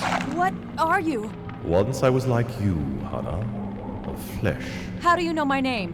What do you want? It is you who wants, who yearns, who does not understand her place in the grand scheme. What the hell are you talking about? It is Rain you seek. I will lead you to her, but heed this warning. With love can come great sorrow. Abandon Rain now, or you will suffer a pain which pales the fires of hell by comparison. Ah, shut up! I will never desert her, you bastard! Then take this, foolish one. Your trials have just begun. You know, I thought Hannah and the gang did take the whole demons and zombie thing kinda well in the first game. Maybe this is just a rather common occurrence for these guys, or it's just a thing that happens far off in the future. I mean, it is getting worse year on year, so maybe we're just a few years away from ghouls or something, I don't know. Anyway, that ghost gave us some coins that matched the symbols back in this room, and after running around in circles for a little bit and failing to find where to use them, it turns out if you move against this wall, there's a little coin slot for opening the doors, which is honestly great technology for how old this place is. At present, we only have the moon and sun coins, and activating them unlocks the corresponding door for 30 seconds. I thought this was the point where the statues were going to come alive or something, but nope, that's going to happen in the next room. And luckily, these statues are very satisfying to shoot. In here, we get the terracotta key, which lets us open this door back in the circular room, and this brings us to a lovely pool, and also this smoky ghost teleporting us to another dimension, or the past, or something. I've honestly lost track of what was going on a little while ago, but this place here is a small puzzle of sorts. We get told about a guy who hung himself in a room in an inn that we're going to be staying at, and the innkeeper gives us a key and also another coin. Now, if we try to sleep here, we get a vision of the hung man, and then the day basically resets, and we got to go outside and relive this day over and over again until we figure out how to not see a dead guy, basically. The answer to this riddle, of course, is to use a random item from your inventory, that item being the mirror, so he can now see his own reflection and realizes the folly of his ways.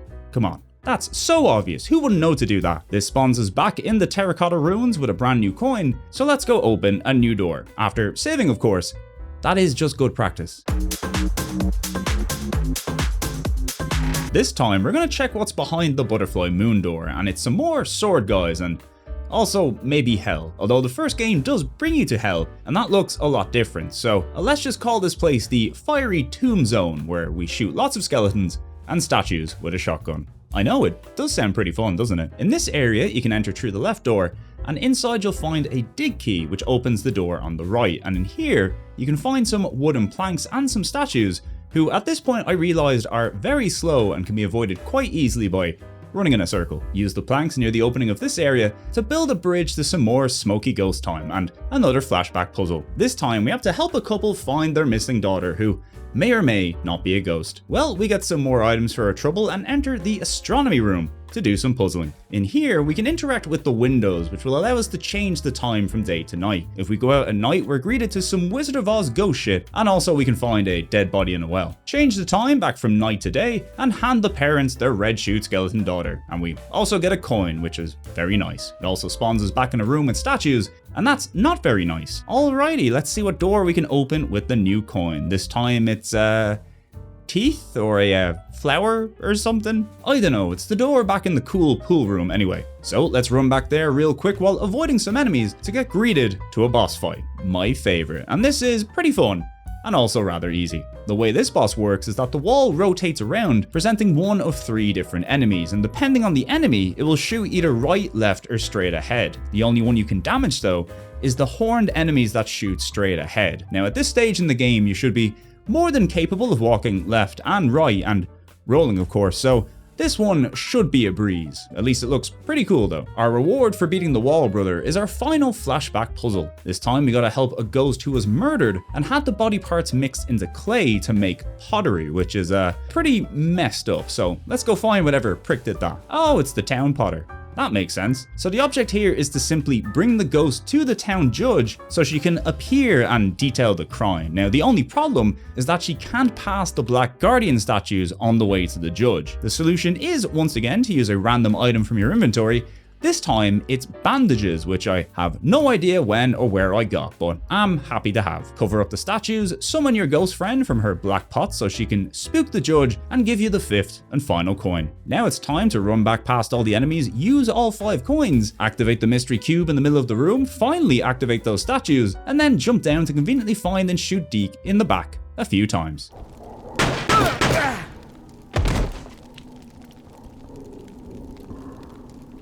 Take this and get out, now!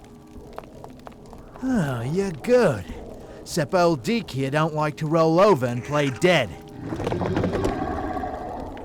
Well, here we are, it's time for this game's token Deke boss fight, something every Fear Effect must have. Although unlike the original Deke boss fight, which was quite tough, this time I've got a rocket launcher and the benefit of the video glitching, which makes Rockman Deke, or whatever he is, significantly easier to kill. A sacred seal? It can't be. Who are you? I'm Rain. Are you Glass? Where's Hannah? In trouble. We were ambushed. You've got to help! Damn it! Alright, stay here. I'll go get her.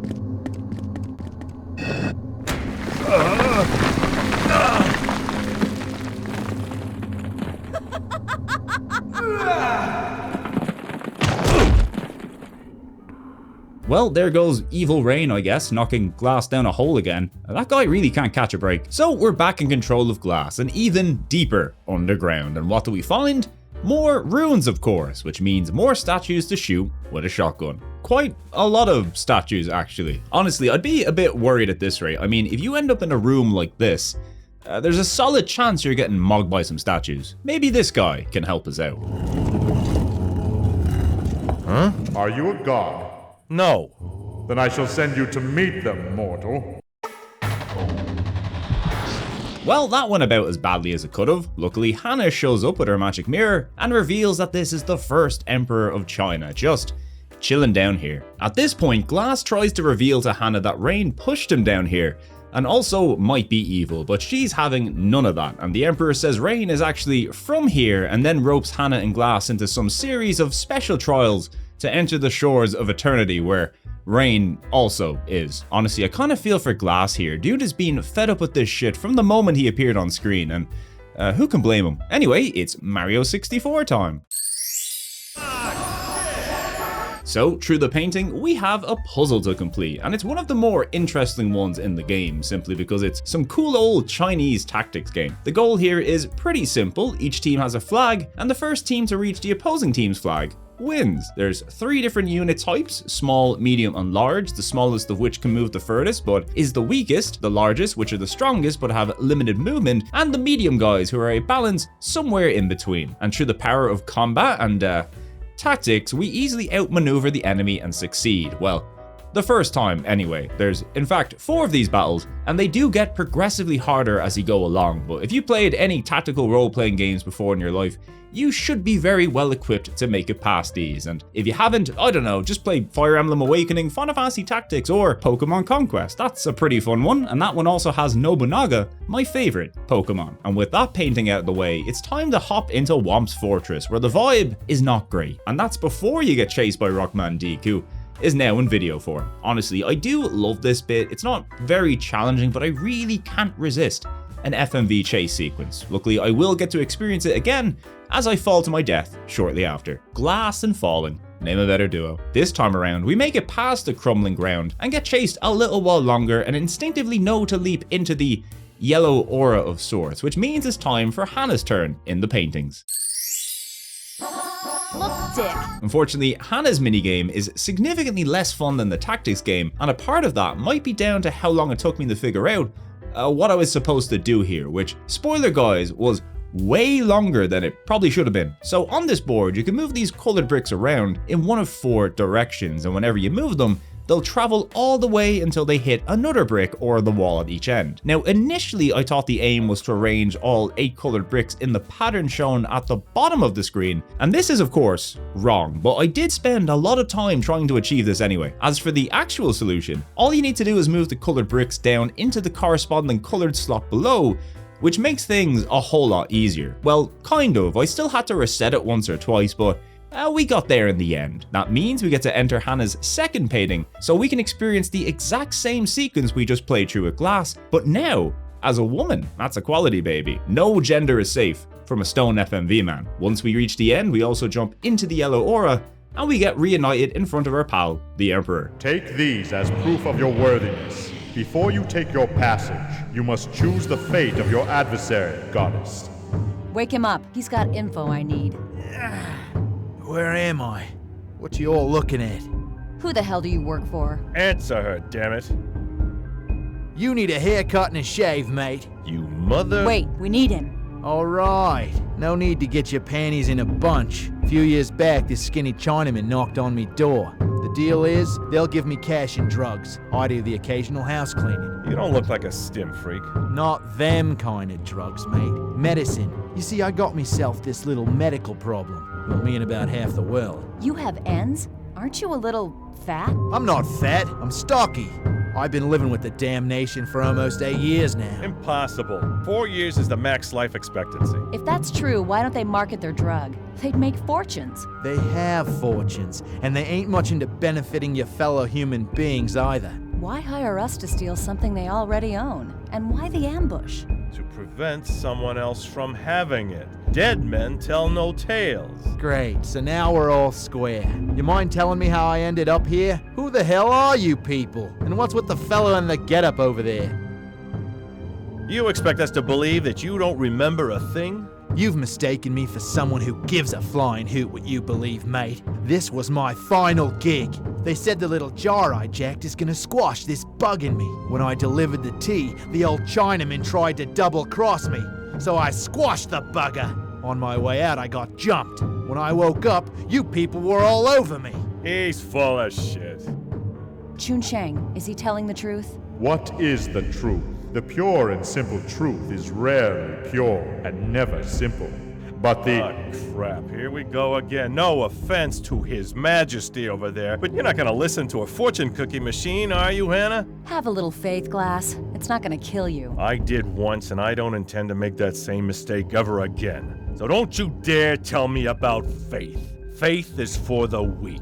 Fine, whatever. I'm going after Rain. Don't mean to interrupt your little squabble, but I need me fix! Whoever is behind all this has our stuff. If you tag along, stay the hell out of my way. What are you gonna do, mate? Oh, I'm not gonna miss this for the world.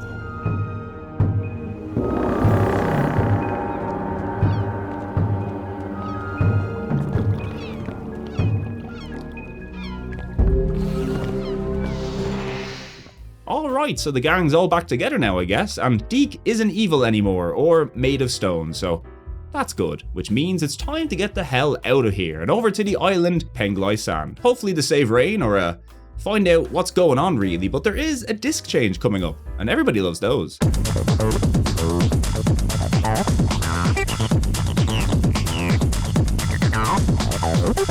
Now what, goddess? There, straight ahead. She's a bossy one. Tell me about it. Christ, does this end? How much further you think? No way to tell. This damn fog. Deke! Deke! I can't see Deke! Glass! Hannah? Deke! I don't believe this. Hey! Where'd everybody go?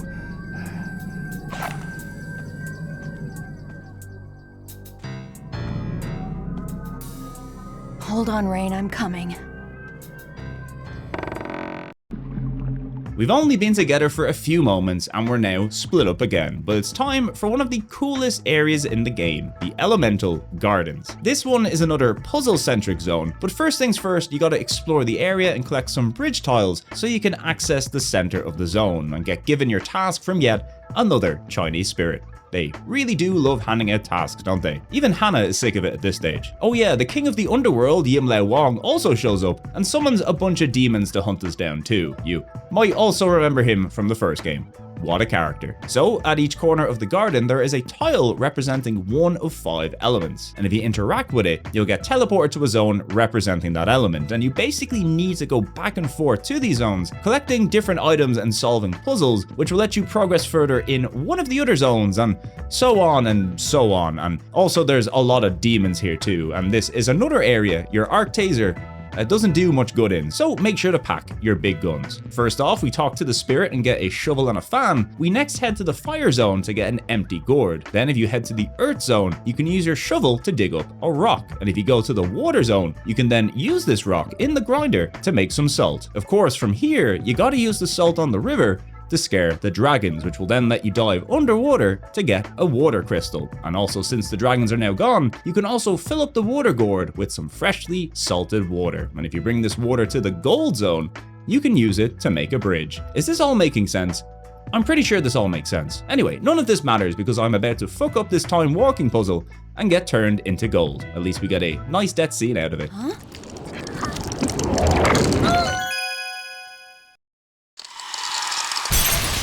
Unfortunately, this is a death scene I will see a few more times as the timing here is quite strict, but once we do make it over, we're rewarded with a goblet and a gold crystal for our troubles. This gives us 2 crystals now, and since we've also got ourselves a goblet and a gourd and a big old fire zone, we might as well try put out some of the flames here, but alas, this does not work. Not because you're not meant to use the water here, you most certainly are, it's just that we're using the wrong kind of water. Salt water. Now this is kind of a problem since we filled that lake up with salt water earlier, and anytime we use it now, we're just getting salt water, which is no good. This results in another rather lengthy bout of running around aimlessly until I eventually ran past this wheel in the main garden area, and if you interact with it, you can purify the water. Lovely stuff. So we go back to the fire zone, drink some purified water from the goblet, and this shows us that this flame is a fake flame, and that allows us to gain the fire crystal. From here, we're back to trying every item imaginable in every area, and the solution is eventually found, which is to empty the gold goblet into this kiln to melt it down, and then if we combine it with the broken digging tools, which we still have by the way, it repairs it, giving us another digging tool, which we can use back in the earth zone where we originally got that stone. Now, what do we do from here, you ask? Well, we gotta bury the 3 elemental crystals and then water them with the gourd of fresh water to make a tree grow, which will give us a big L diamond. This is by far the most point and click adventure shit I've seen in this series yet, and you know what? I kinda love it. With that, we can now bring our giant diamond to the center of the garden to pass this area, which brings us to a seemingly random glass flashback section out of nowhere. Delta Omega 5, code 0, abort, abort! Come in, Omega 5, abort! Shit.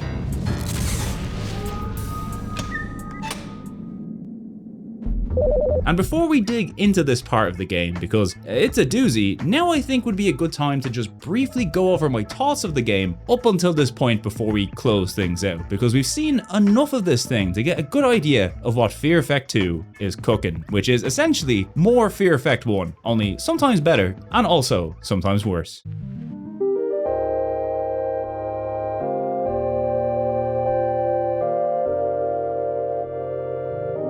Fear Effect is a series that I just love to look at. I occasionally enjoy playing it, I also occasionally find it very frustrating, but above all else, I just love looking at this game. The backgrounds, the character models, the cyberpunk environments mixed with the ancient Chinese mysticism and madness. I said it about the original and I'll say it again here. It's a one-of-a-kind series on the PlayStation, both in terms of its visuals and storytelling. Would it still look banging without the motion FX tech? Probably, yeah. But motion FX tech, when used to its fullest potential, really makes you stop and say, damn, that's a fucking video game right there. And while the quality of the backgrounds are about on par with the original, which is to say they're pretty but a little grainy, the jumping quality on the character models in Fear Effect 2 is really quite impressive. I think I just remembered these characters always looking like this in the original, but if you compare the two side by side, they definitely refine things quite a bit. I'd even go as far as to say that they're some of the best character models you'll see on the console. So clean, so stylized, and absolutely timeless in my opinion. Just a gorgeous game, and probably part of the reason why I can justify to myself making a video over 2 hours long on this thing, because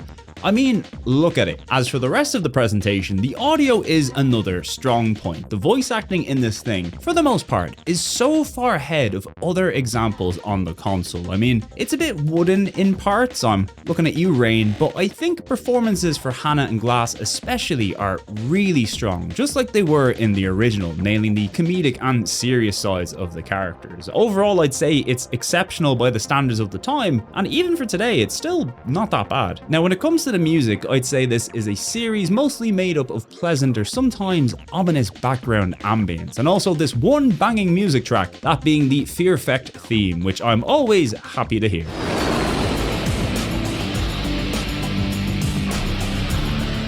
So good. But other than that, I don't think this is a game you'll be searching out the soundtrack for anytime soon. I mean, it's not really music you're gonna vibe to, but in terms of adding tension or atmosphere to an environment, and also just making the act of shooting something real satisfying, the overall sound design in Fear Effect 2 is exactly what it needs to be.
Not that.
So in the audio-visual department, Fear Effect 2 is scoring very high marks. The rest of the game, however, it's a bit more mixed. So I think undoubtedly there's some big improvements in Retro Helix compared to the original. The addition of more movement types, the icon for the save points, the load time reduction when dying is a huge time saver, and the biggest improvement in my opinion is just the overall balance tweaks to combat and environmental obstacles. If you watch my playthrough of the first game, I died a lot, and that combined with the load times upon each death, it was pretty rough. But here in Fear Effect 2, every combat encounter not only feels fairer, but you're much better equipped to deal with these situations, the bosses especially, and while maybe not as wacky and interesting as their first game counterparts, they're definitely a lot less frustrating and punishing. It's enough for me to think that the two defining features of each game's combat is rolling in Fear Effect 1 and the arc taser in Fear Effect 2. Two things I both enjoy very much, but for very different reasons. That being said though, I don't think Fear Effect 2 improves upon the original in every aspect. For one, my single biggest issue with this game is that the inventory system is so annoying to use. Now this is the same system present in the original, and while I didn't think it was very good there, I at least understood why it was there. I mean, swapping your inventory in real time over video, it's a consequence of the tech being used, and while it was fiddly, it was still functional. However, in this entry, you get so many more weapons and items to manage at one time that simply having a two-way inventory system ups the fiddliness to new levels once thought impossible. I could probably shave off an entire hour of my game time that I wasted by cycling through the inventory in the wrong direction, and every time you think you've got too many items, it will add another 4 or 5 in there seemingly at random. Is it still manageable? Yeah, you can live with it, but my god, can it be really annoying at times. Elsewhere, as somebody who generally favors combat and mechanical gameplay challenges over puzzles, Fear Effect 2 is significantly heavier on the puzzle aspect compared to the first, almost to a comical degree at times, and while there are a number of puzzles here I quite enjoy, I still think Fear Effect 1 has some of the better and more memorable examples, and I think the same can also be said for the original's environments and flow as well. Fear Effect 1 is nicely structured into 4 chapters that each feature very distinct environments and kind of just live on their own disc, not including the final chapter of course, but that place did look pretty cool. Fear Effect 2 on the other hand feels a bit more like a game split into 2 halves, with each half featuring its own smattering of different sections. We've got the first half with Rain and Hannah infiltrating the Wing Chun building through the Aqueducts, and then in the second half where Hannah heads to China and gets introduced to Glass and Deke, who outside of appearing in the opening cutscenes kind of just appear, and then all hell breaks loose and you're just descending into the terracotta ruins and then getting invited by the first emperor of China onto some island, and everything is insane now, and also Rain might be evil, we're still not sure. Now Fear Effect 1 was pretty crazy at times, but it felt like it appropriately ramped up the crazy and still managed to keep me locked in plot-wise from beginning to end. The goal is still always centered around finding Wei Ming, whether it's as a ransom for Jin or just plucking her from the underworld, but there was always a goal in sight. From the moment you start Fear Effect 2, however, you're bombarded with information about the ENDS virus, the pressed glass, people turning into bloody messes, all sorts of ancient Chinese lore. I mean, even with prior knowledge of the first game, it's a lot. Now during the first half of the game, it's easy enough to keep up with, and most of the character dialogue is really focused on the dynamic between Hannah and Rain, but once we head off to Xi'an and Rain disappears and then reappears and turns evil, and Deke is here but he's also now evil, and then he's not evil again, and then you're traveling back in time and there's loads of zombies and spirits and stuff. Well, I felt a little like Glass at times, very confused and just a bit fed up with the amount of weird shit seemingly happening all the time. And don't get me wrong, I love weird shit. I want to be chased by a rock monster and defeat a wall. I love battling walls in video games, but I just often felt like the pacing and plot goes off the rails in the second half. And look, maybe it's because I'm a little dumb, and maybe it's because I was playing this game for like an hour at a time over the course of a week or two, but so many times during my playthrough, I was just thinking to myself, what the hell is going on? Well, the answer to that and much more will be answered a little later in the video, because we're almost at the climax, and believe it or not, many more crazy things are yet to happen. But first, we must return to Royce Glass and his little excursion to a place called...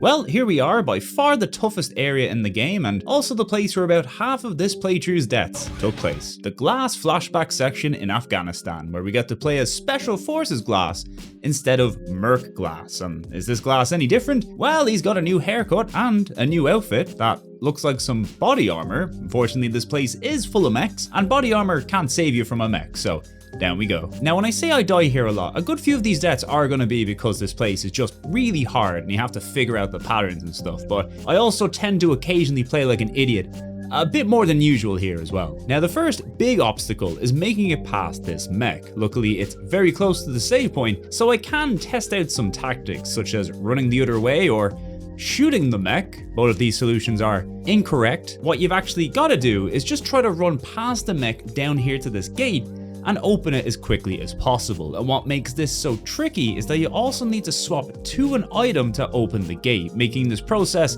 a little finicky as well as deadly. Worse yet, when you do get through the gate, you're immediately ambushed by more soldiers, but luckily for me, I very quickly swapped to my assault rifle by accident, which we love to see. Sadly though, this moment of joy is brief, as the door ahead is locked and the mech has also smashed through the door behind us to come kill me. But alas, the old video game lifeline, a conveniently placed stack of explosive barrels, will sort out the mech and give us an escape to the next area, up on the rooftops. Now, health for the most part hasn't been much of an issue for me thus far in the game. Almost every combat situation, I either just outright die or live with just enough health, only to be gifted a little health boost shortly after. This place, however, very stingy on the health, and this rooftop section in particular, not the place you want to have low health, let me tell you. Up here we catch one enemy off guard before another tries to ambush us. Oh, by the way, I also have a flamethrower now too. I've actually had one for a while, but I've had so many guns that I kind of just forgot about it, and I figured why not check it out now and get it on the video at least. Next up, we use a grapple hook to make it across the roof and pretty much die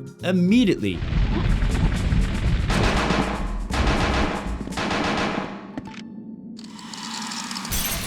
And then die, and also die, and would you believe it, even die again. Long story short, don't jump across this roof with low health or a flamethrower equipped. It is not the vibe. Okay, so at this point I know the rooftop jump is gonna be a tough one, so the goal is really to get to that point in the level while taking the minimum amount of damage possible. This involved me attempting to run around the mech at the start a few times just to see if there was a route that would let you avoid its gunfire or something. This did not go well.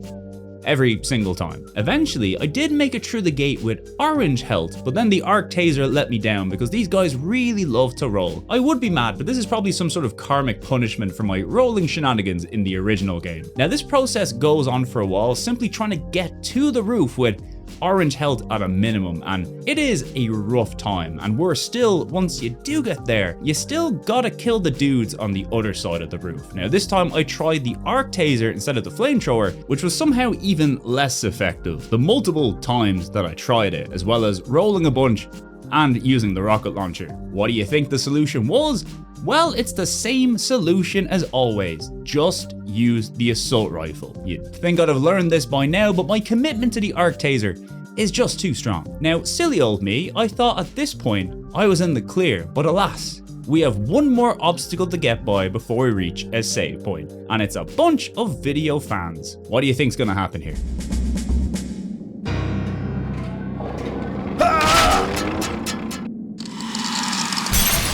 So we do that all over again, dying a few more times for good measure, until I realize the solution here isn't to wait until the fans stop moving. You've instead just gotta walk very carefully on the gaps in between them and then interact with the middle fan when it stops. And phew, deep breaths, we're safe. For now, anyway. I wonder how long that'll last. And if you guessed until the very next room, you'd be correct, because here we get access to a mech of our own, and me being the simpleton that I am, foolishly thought it would be time to get some revenge, but nope, we can't kill the enemy mech with our mech. Something I only realized after dying like, I don't know, 5 times. You really do hate to see it. As for the solution, it's to turn around and get the hell out of there, where you will be chased by an attack helicopter in a cool little sequence and then blown out of the mech and into a boss fight. Luckily, the attack chopper here is a lot easier to take down in this game compared to the first. All you gotta do is survive long enough and Glass will commandeer a turret and do all the hard work for you. What a cool guy. Of course, immediately after this, he does what he does best and falls down and breaks his grappling hook. Up here on the roof, you can use the utility key in your inventory to break into the base and then use the crowbar to do the exact same thing and get even further into the base. At least here we do get my one and only slapjack kill in the game. Lovely stuff. And after all that, we're back to the very start of the level. How fun. This time around though, we at least don't have a mech to deal with. Just a lot of soldiers, but at least at this point I've copped on once again to how good the assault rifle is, so it's smooth sailing from here. Use our new utility key to open the door we were stuck at previously, and we're onto the next section and also our next roadblock, which is a cool transition into what can only be described as a fucking electric nightmare.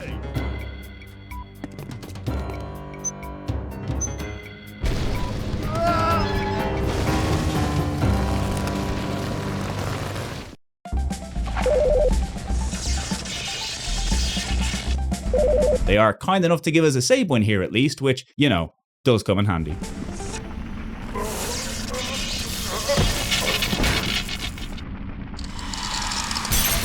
Okay, so the timing here, a little bit wacky, and it's also not really 100% clear which parts are safe to walk on and which aren't. So once again, we're into the death loop of figuring things out a little bit at a time and then dying in dramatic fashion. Okay, so you see these 4 little tiles. These are the safe zones in the pit. I wasn't sure if they were anything at all really, but after stepping on one and not getting fried, I knew this was the way. And once you get that part down, passing this section ain't too bad, which is a good thing because you're immediately back into the frying pan in the next room.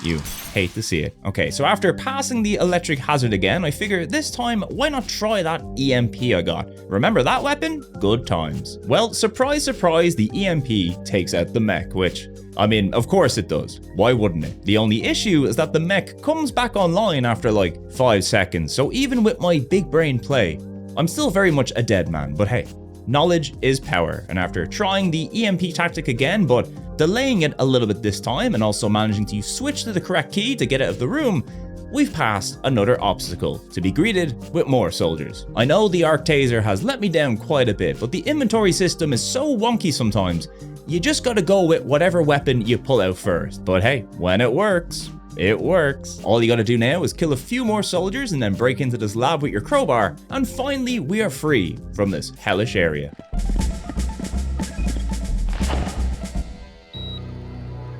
It's okay, Jake. It's Glass. Commander? Oh, thank God you're alive. It was a trap.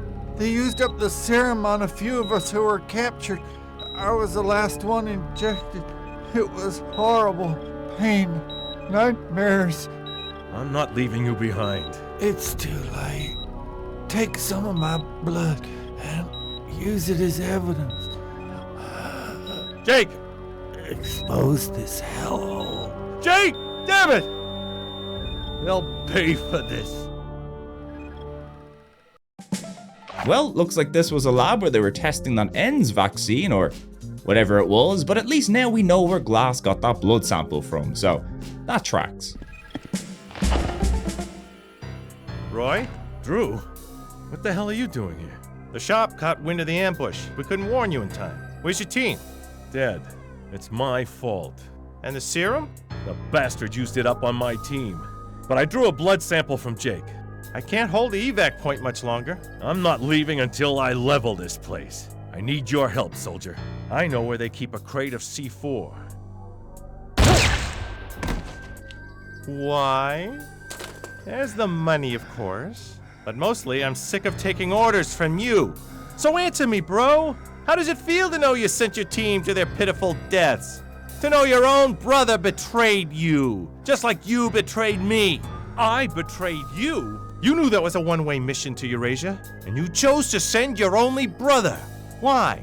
Because it was a one-way mission, Drew. I could never throw my team to the dogs. Dad would have made the same call. I was there with you. I pulled you out. Pulled me out? Look at me. I'm a cripple. You're a fool, just like Dad. He died following orders. For what? Honor? Pride? The shop knew about this ambush. There was no recall because there was a 6% chance of success. 6%! You and your team were dispensable, just like I was to you. Now hand over the blood sample, and I'll make this quick and painless. Ah, the old glass throwable explosive. Works every time.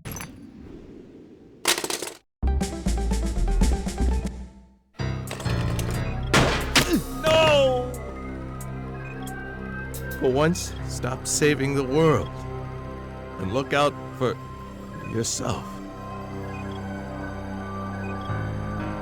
No! Why is this happening again? Damn you all to hell!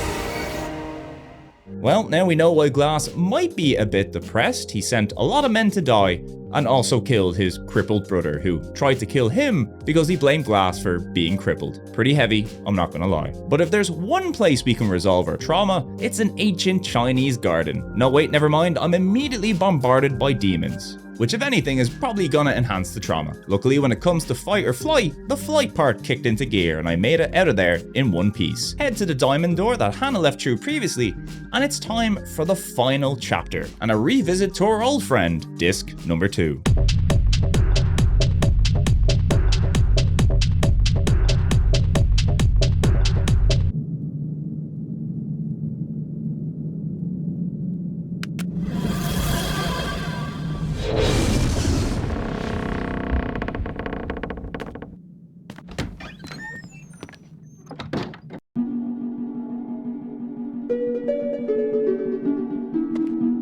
Who's ready for some trials? Because we've got 8 of them coming up if we're gonna ascend to enlightenment. So ring that bell we got in our inventory and say hello to one of the 8 immortals, that cool guy back from the party who gave us the VIP bracelet. Xiaochu, how on earth? Not quite, my lady. Once you cross the weak water, the earth plane and Xiaochu no longer exist. This is Penglai Shan, the first level of Yunting Ji. From here, there is only ascension. To where? To enlightenment. The immortals are waiting. Who are you? Xiaoku Chu, one of the 8 immortals that guard the threshold. Xiaochu, help me find Rain. She's beyond the threshold, Hana, but only the worthy may pass. How do I prove myself? Each guardian shall challenge you. As for me, I merely ask that you join me in a simple child's game. Just follow my lead. So our first trial is the most ancient of Chinese tasks, a game of Simon. If you're wondering where Milton Bradley got the idea for this thing, it was obviously inside an ancient Chinese tomb. These are the best places to find cool game ideas, by the way. That's basically the whole plot to Yu-Gi-Oh, but in Egyptian form.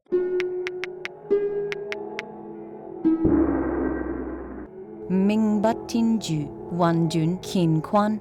Fate is not defined by heaven. Chance dictates constant change in the universe. What does any of this have to do with Rain and I? Rain fights to change the fate of mankind set forth by the One. What fate? Who's the One? The One, the Maker. He who seeded mortal man. He wishes to remake mankind in his own image. Should that happen, existence as you know it will cease. Ends is the final stage of his cleansing. Once the last of the unfits are cast into the void, the remaking will commence. Can't you do something? Mingbat Tinju, Hana.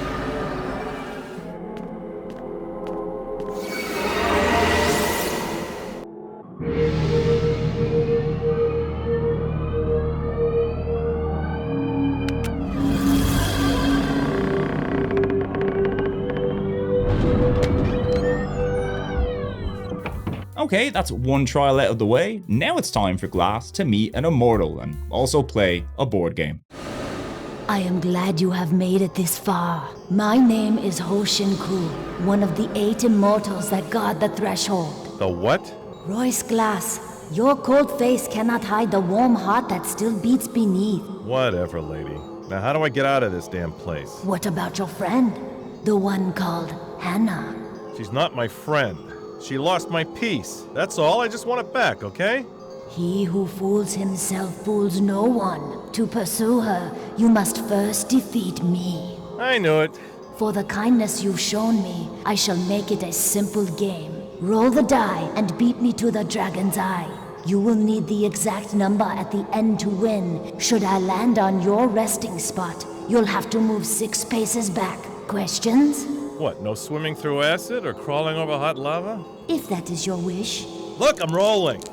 Honestly, I'm surprised how many important and potentially life-ending scenarios are solved by board games here, but rolling some dice is better than being blown up by a mech, I guess, so I'll take it. This trial is very simple, and also a little luck-based. You just gotta roll some dice and reach the dragon's eye with your piece before your opponent does. Now, the tricky bit is that you have to roll the exact number at the end, or you get sent back a few places. Not much else to say about this part, other than it took me a little while to beat, but at least Glass is having a good time. That was kind of fun. Let's go again. No. Sore loser. What awaits you is not to be laughed at, Royce Glass. Countless ages ago, the ancients hunted and mortally wounded an amorphous being known as the Entity. The Entity fled across time and dimensions. Through chance, it found the barren earth. In hopes of eluding its hunters, the Entity wove its genetic essence into the world's abundant primordial ooze. This act sparked the chemical reaction that led to cellular life in this reality. And for 4 billion years, it waited. What do you mean, this reality? Waited for what?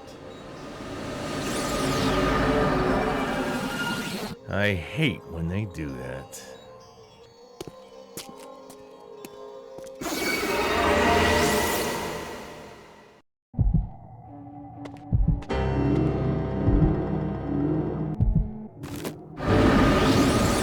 I see your labor has borne fruit. My congratulations.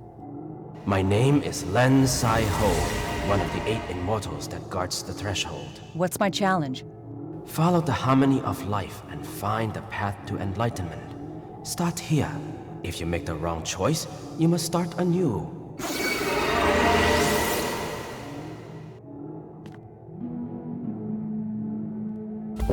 Alrighty, back to Hannah for the 3rd trial, and this one is by far the worst because it's quite difficult and will also kill you. Also, you may have noticed there's no save point here, so if you die, and I will, you gotta start from Glass's dice trial again, and that's no good. So in front of us are a bunch of Chinese characters, and walking on them will do one of 3 things. It'll play a musical note, it will hurt you, or it will do nothing. What you gotta do is figure out the path through the maze of characters to hit all the musical tiles in the correct order, while also avoiding any of the tiles that damage you. Now, these characters might give you a hint if translated as to what will or won't hurt you, but would you believe, as a person who can barely speak English, this is of no use to me, or the majority who played this game, I'd imagine. So this part here was a lot of trial and error. Trial and error that resulted in many deaths, which, you know, considering that whole no save point thing, well, once again,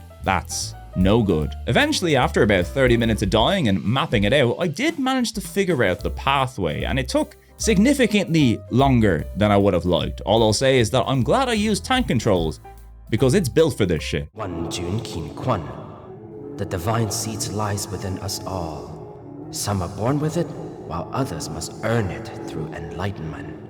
Alas, there are always those who cheat, and tragedy surely follows.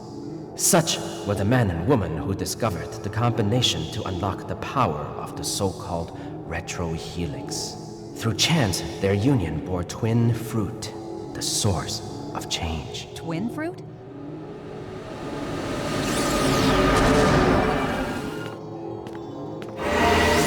Okay, back to Glass, and very worryingly, with no save points, so whatever is behind the portal, please don't kill me. Oh shit, it's my dead brother and also my hot dad. And oh my god, Danny DeVito from Hercules. All the stars are here. Okay, so I have the choice between picking my brother or my father, aka honor or loyalty. I went with my father, of course, which manifests a teleporting demon that I gotta fight. Now, dying here would be terrible, and I did come very close to doing so, mostly due to the whole fear of having to do the tile puzzle again, but luckily I managed to make it through just about, where I learned it wouldn't have mattered what I picked, because sometimes in life there are no correct answers, and no matter what you do, you're just gonna spawn a demon either way.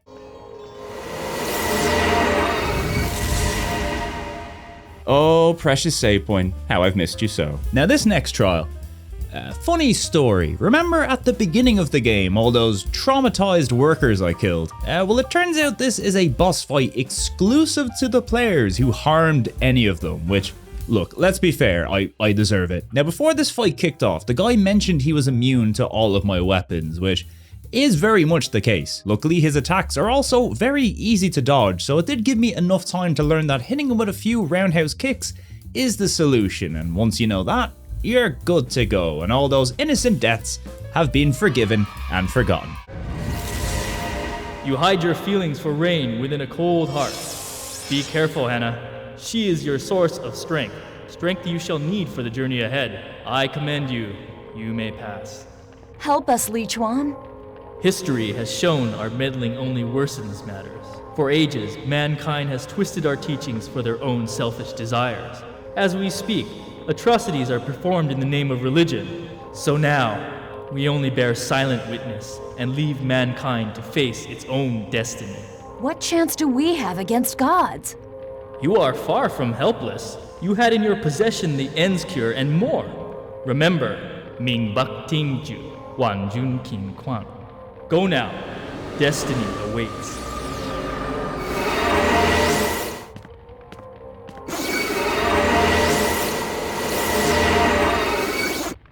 Okay, 5 down, 3 to go, and another save point here. Really spoiling me, Fear Effect 2. What's Glass gotta contend with this time? Well, the greatest and most powerful enemy of all, your inner saboteur. Welcome to the main stage of RuPaul's Conquer Your Inner Saboteur race. Yeah, this is probably the quickest of all the fights, and I'm not sure if that's because I chose to use the rocket launcher or not, but hey, whatever gets the job done. Well done! When true divinity fails to be achieved, a dark cipher is created to block the retro helix from reaching its full potential. One chance, that is all we get. Chun Sheng failed, his mind collapsed within his undying body. For over 3,000 years, he slept undisturbed within his tomb. Then, fate once again changed the universe. What happened? An archaeologist and geneticist named Rachel Kazra learned of Chun Sheng's immortality experiments. She took over the excavation and found his living body. The fool injected herself with a sample of Chun's genetic essence. The induction of a dark cipher into a mortal host usually results in fatality. Let me guess. She survived. Survived? She created life! The union of their genes gave her divine power, and she gave birth to twins. She raised Chun from his eternal slumber and made him the guard dog to the shores of eternity, so no one could cross the weak water. We did? A strange twist of fate indeed. So? For over 4 billion years, the entity waited for such a union. The combination of unique genes that would give birth to a perfect being for his own rebirth. But fate loves to laugh. And Rachel Kazra gave birth to twins, effectively splitting the perfect body in two. So he's screwed? Hardly. Kazra also passed the trials and gained entrance to the threshold. Beyond your reality, she created the genomic void and raised her twins. The genomic who? The genomic void. The repository of evil experiments.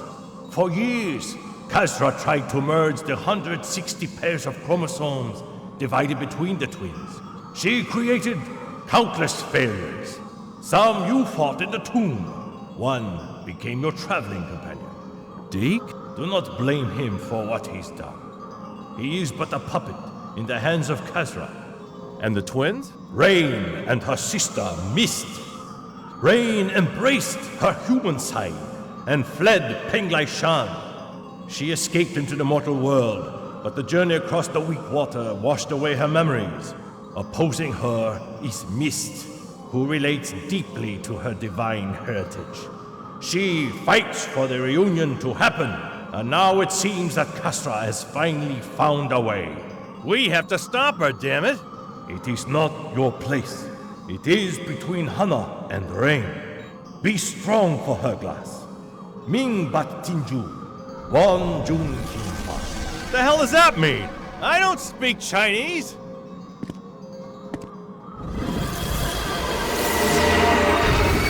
Alright, trial number 7 and Hannah's last. No save point this time, so let's hope things go well.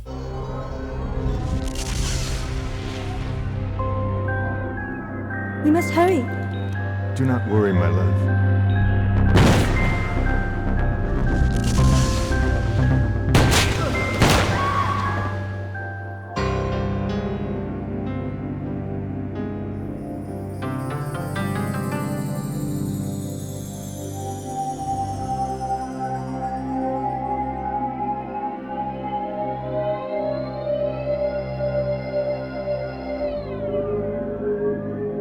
What if you could change your past, Hannah? Would you? But would that kill the dreams that may yet be your bright future? I am Li Tai Kwai, one of the 8 immortals that guards the threshold. Choose, Hannah. This is your final challenge. Alrighty, so we can either choose to stop our parents from being murdered and also us being trafficked into a brothel, or we never get to meet Rain. Okay, pretty heavy choice, but I like to think the hardships we face along the way do shape who we are today. So let's go with Rain. Turns out this is the correct choice, because if you pick your parents, they both turn into demons and then you gotta fight them, and that's not good. The future is yours. You may pass, but take heed, Hannah. The path you chose is lined with great suffering for many. Anyway, that's that out of the way, and it's time for our final task, and also the best of the 8 immortals. Hey, sonny boy. I am Cheng Kulao. Yeah, one of the 8 immortals, blah blah blah. Go ahead, change. To what? Whatever the hell you really look like. What's wrong with the way I look? Forget it. So now what I gotta do? You like gambling, sonny? You get 5 wagers. The odds against you increase each time. Feeling lucky? Here comes the teleport bid.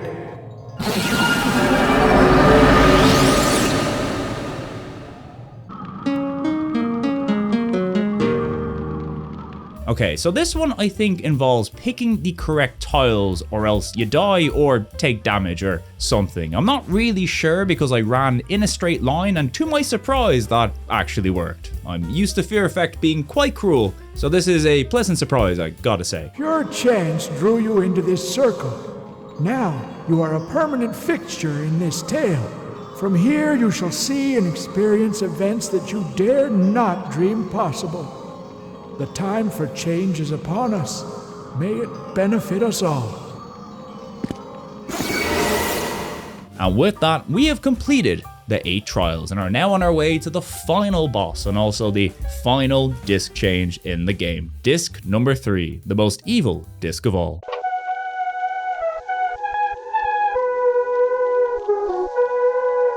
Well, here's Glass appearing in the smoky void that is the final zone of the game. Okay, so let's ask the question on everybody's lips. What the hell is going on in Fear Effect 2 Retro Helix? Well, luckily in that past section, the 8 Immortals very kindly cleared up most of the plot of this game, something I may have glossed over in a haze while playing it, but luckily something I could also piece together while rewatching the footage or reading the very well put together Fear Effect wiki.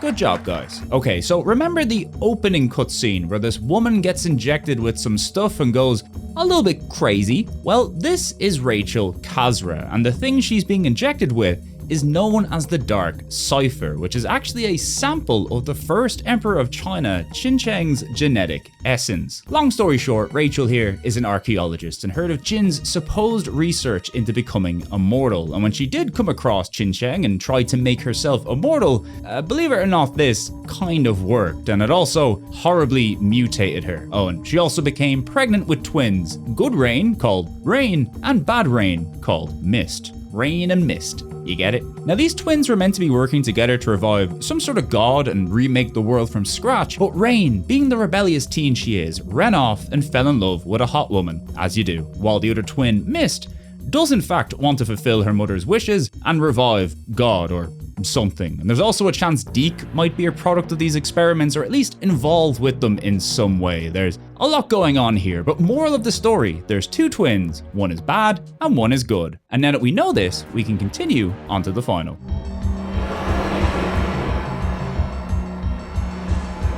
Glass, it's Rain.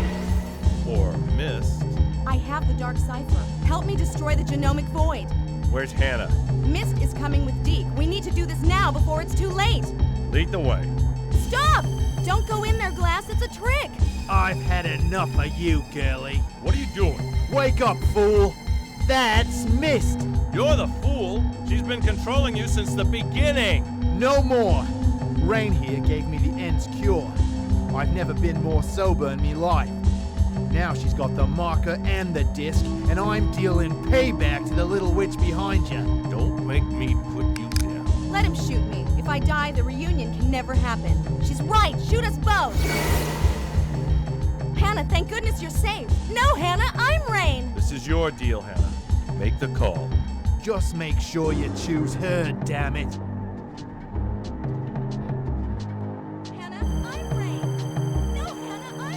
So just like Fear Effect 1, we've got a multi-choice predicament which will factor into the last boss and ending, and this time, it's a case of simply picking between Rain and Mist. Now, personally, in the last cutscene, there were a few things that gave away which one might be good and which one might be evil, but there's also a few things you can pick up on during the gameplay, like the fact Rain is left-handed and would never hold a dark marker in her right hand, you silly billies. Now, in the first game, to get the true ending, you needed to beat the game on hard mode, which gave you a special third option prior to the final boss. But in this one, it's the same choice on either difficulty, and really beyond killing Rain and making Hannah very depressed, the only other change is that you either fight the last boss as Hannah or Rain. And of course, we're gonna go with Rain, as the final boss is Rachel Kazra, and it's only fair you get to fight your own mother if she turns into a demon.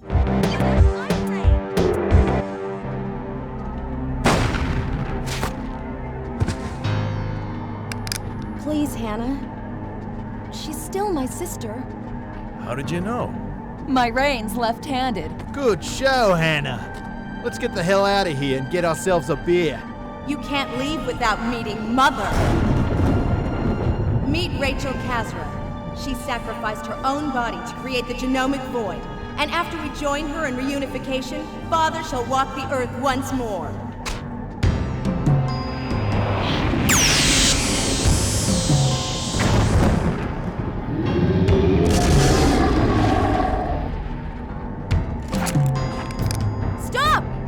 My battle, Hannah. I need the virus.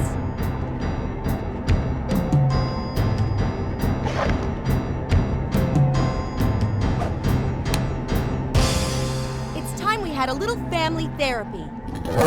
Now this fight is one of the most visually fun in the game. You're in a rotating arena and Rachel is going to teleport around and spawn in, and depending on the color of the boss, you're going to get one of 3 different attacks. Red for a spread of energy balls, blue for a laser blast, and green for this rotating flamethrower attack. Now, I did die here a few times just as I was getting used to the patterns, but on the whole, this fight is significantly easier than the final boss in the original. For the most part, you just need to attack whenever Rachel is cooling down after an attack, except for the green flamethrower attack. You just want to get the hell out of there whenever that one appears. All in all, a fun and pretty entertaining final boss, but once you've taken her down, you're not quite finished.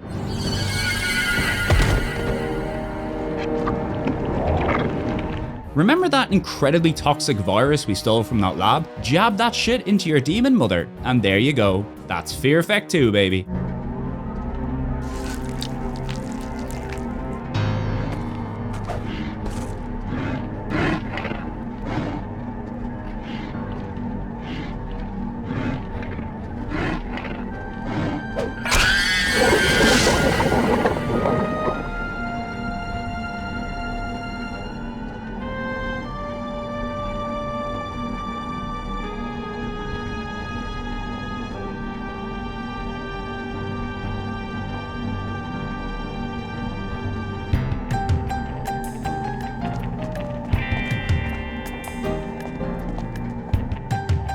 With the stunning discovery of the ENDS cure, billions of people are now filled with hope.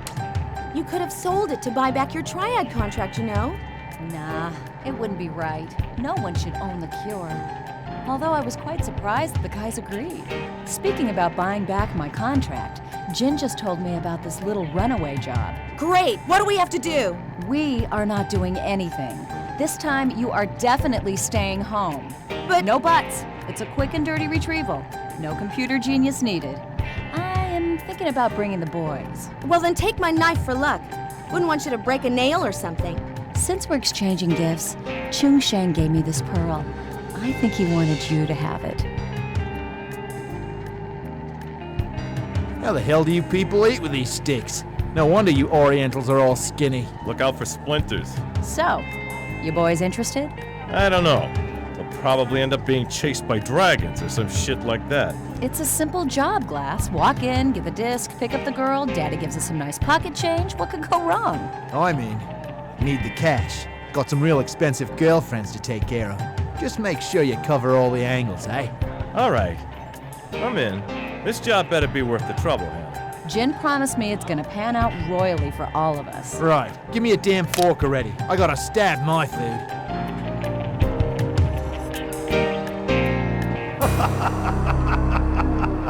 And everything worked out happily ever after, with no complications or loss of limbs at all.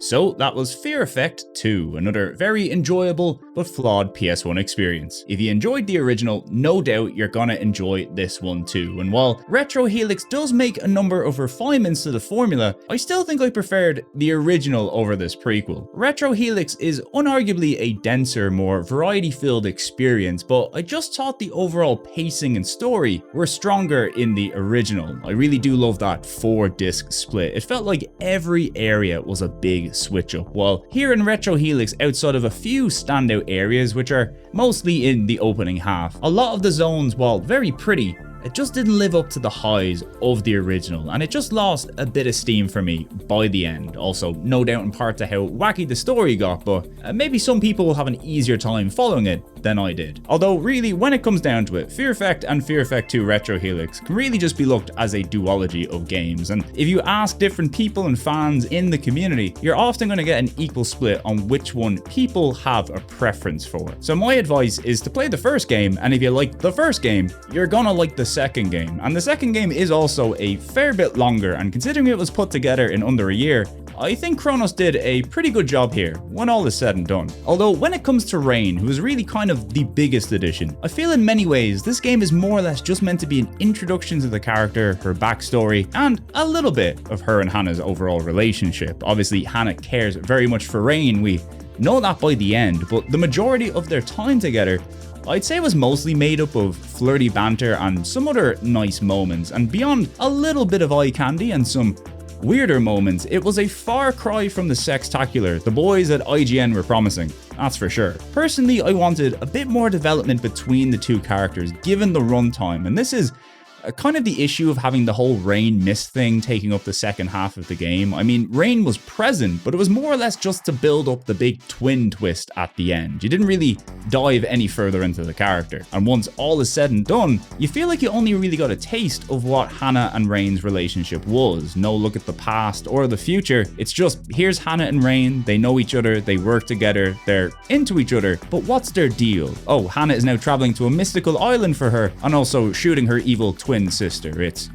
a bit of a jump. Now look, if we're being fair, stories and character development in action games during this era were usually a little undercooked if I'm being kind. Seriously, Metal Gear Solid was a fucking revelation. But you can really tell a lot of what happens in Retro Helix is to set the stage for the big next-gen PS2 follow-up, Fear Effect Inferno. Now sadly, Inferno was a game that would never come to be, but there was a lot of work done on it, and as far as cancelled games go, there's a lot more information out there on this game than many. I remember looking at videos of backgrounds and various static images and just feeling this sense of sadness that I would never get to play this thing. It legitimately looked stunning, almost exactly what I'd want from a next-gen Fear Effect, and it wasn't just assets. A lot of the game's plot had also been discussed online, talking about a game that delves further into all of the characters' relationships, the death of Hannah and trying to get her back from the underworld, and even looking at a potential love triangle between some of the characters. And this was all confirmed by the former president and CEO of Kronos, Stan Liu, who pretty much confirms Hannah and Rain are both bi,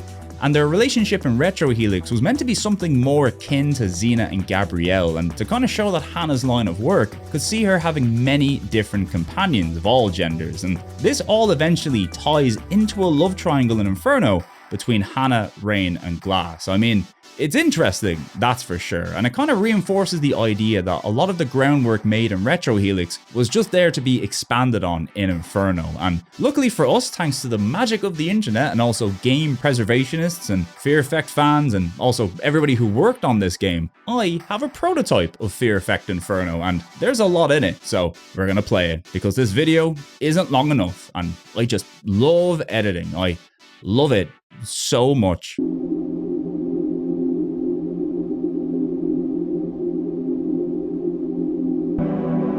Alrighty, this prototype, specifically version 293, dated April 16, 2003, features a number of areas present in the game, as well as multiple playable characters. Some locked to specific locations, some, if you pick, will crash the game, but all you need to know is Hannah, Rain, Glass, and Deke are all back, and looking better than ever. So first things first, let's talk about the visual upgrade here. Inferno forgoes the video motion FX backgrounds, which are the hallmark of the originals, instead giving us a mixture of pre-rendered backgrounds with real-time elements. And stylistically, I think it captures the appeal of the looped video backgrounds of the original, but undoubtedly the visuals here are significantly sharper and more detailed, creating honestly some of the coolest backgrounds I think I've ever seen in a game like this. Now, I've watched videos in the past that detail some of these locations, but getting to run around them and experience them with this level of detail, this is some stunning work from the art team at Kronos. Holy moly. Now, the 5 areas available in this prototype are a mansion, which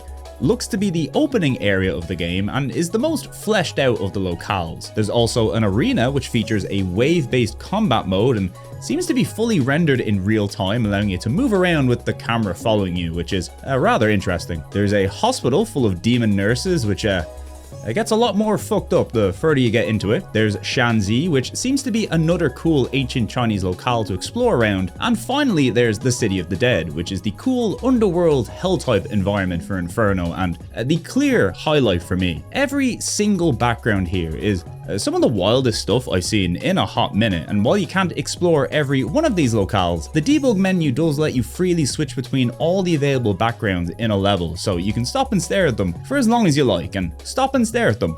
I did. As for the character models, these retain the cartoony, stylized looks of the previous games, with a lot more detail this time around. I don't know if these ones are actually cel shaded, unlike the painted texture models of the original 2 games, but either way they look fantastic, and there's also a model viewer if you like to dick around in model viewers. So that's nice. Next up, let's talk about the changes to the gameplay, and there are some immediate notable differences here. For one, movement is now direction based instead of tank control by default, and it's also a lot quicker and snappier, which might have something to do with the changes to the combat, which was overhauled big time. We now have beat 'em up combat with punches, kicks, and throws, each assigned to their own face button. It's simple, it's snappy, and it feels real good. But better still, the gameplay has now morphed into this lock-on gun kata shit, which you being able to freely move and roll around while shooting, and honestly, I kinda love it. The idea is that if you hold down R1, it swaps from melee combat to gun combat, and each of the face buttons accesses a different weapon in your inventory slot, allowing you to quickly swap between weapon types mid-combat. At least, that's the idea anyway. It's not fully refined or implemented in this prototype, but the bones of what's here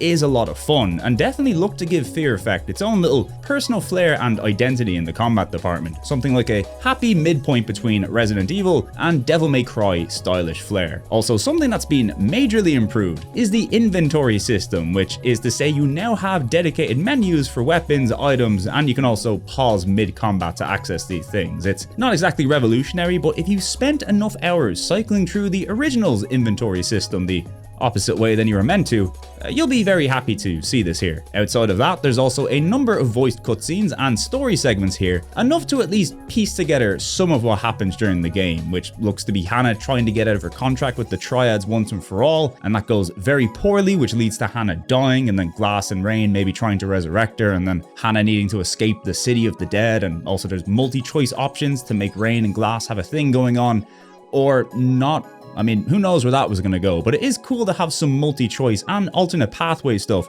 making it into the story. There's a lot of interesting places this game could have went, and look, considering how good Inferno looks and the absolutely insane locales and the cool gun kata stuff that I'd be doing, and also the puzzles and environmental stuff, that's all still there too. Well, look, call me biased, but Fear Effect Inferno very much seems like the game I was looking for in a next-gen follow-up. It's still the Fear Effect I know and love, but with refinements to problem areas and also an overhaul to the movement and combat systems. Now, of course, since this is a prototype, it's still full of bugs, doesn't always work correctly, and is lacking a lot of polish, but clearly you can see Chronos had a lot of work done and they were looking to be cooking here. It's just unfortunate Eidos eventually pulled the plug. Maybe it was due to development taking longer than expected, maybe it was due to fixed camera survival horror style games kind of falling out of vogue, maybe Eidos were just really tilted by not being able to milk the Tomb Raider franchise year on year and they were lashing out. Who can say? But even with the rough prototype, I think it's clear to see Chronos were on a path to making a game worth playing. Does that mean the end product would have been very good? We'll never know, but I'd rather be able to experience a finished failure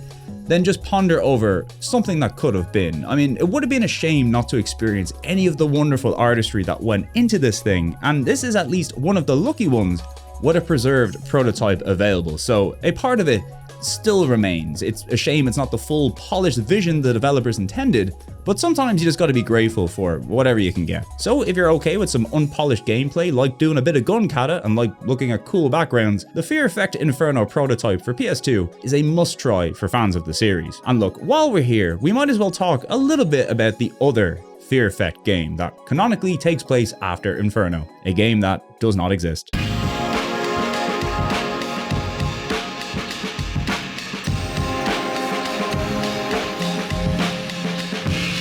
So after the cancellation of Inferno, Fear Effect was thought long dead. It had a lovely little 2-year run on the PlayStation and then fizzled out to be talked about every now and then on YouTube by a guy who has no idea what he's talking about. Hello. But alas, Fear Effect had more staying power than you'd think. It was a modest sales and critical success and will continue to be a cult favorite for years to come. So much so that when Eidos was eventually gobbled up by Square Enix and they acquired the rights to all the hits like Gex and Hurdy-Gurdy, Square also obtained the rights to Fear Effect, and believe it or not, once upon a time, Square Enix had this indie division called The Collective, and they were open to developers pitching revivals for some of their long dormant franchises, and a French studio named Sushi, who had previously worked with The Collective to release a puzzle game called Gotia, pitched the idea of a new entry in the Fear Effect series, only this time it would be a lower budget affair inspired by isometric games and would also be funded via Kickstarter. And hey, not only were Square Enix happy to do it, but the Fear Effect fans were in as well, and the game was successfully kickstarted and eventually released in 2018 under the name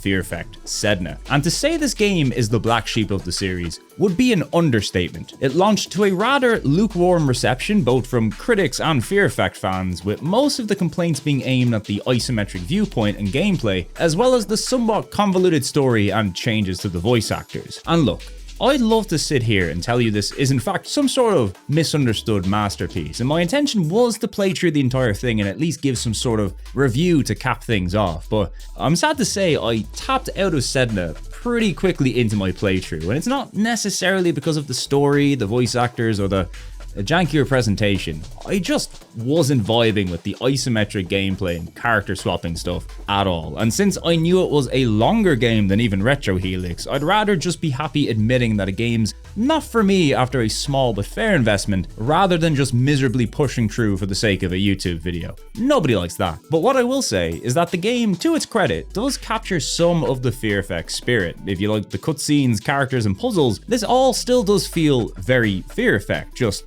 you know, different. And while the general perception of this game is quite poor in part to how different it all feels, it certainly does have its fans. And I think if you can vibe with the isometric gameplay or have enjoyed other action games in this style, it's still worth checking out for fans, I'd say, especially since it's often on sale for next to nothing on almost every modern platform of choice. And in a sea of weird slop video games, it is most certainly a real-ass video game made by real-ass people featuring Hannah and Rain and stuff. So, you know, you could definitely do a lot worse.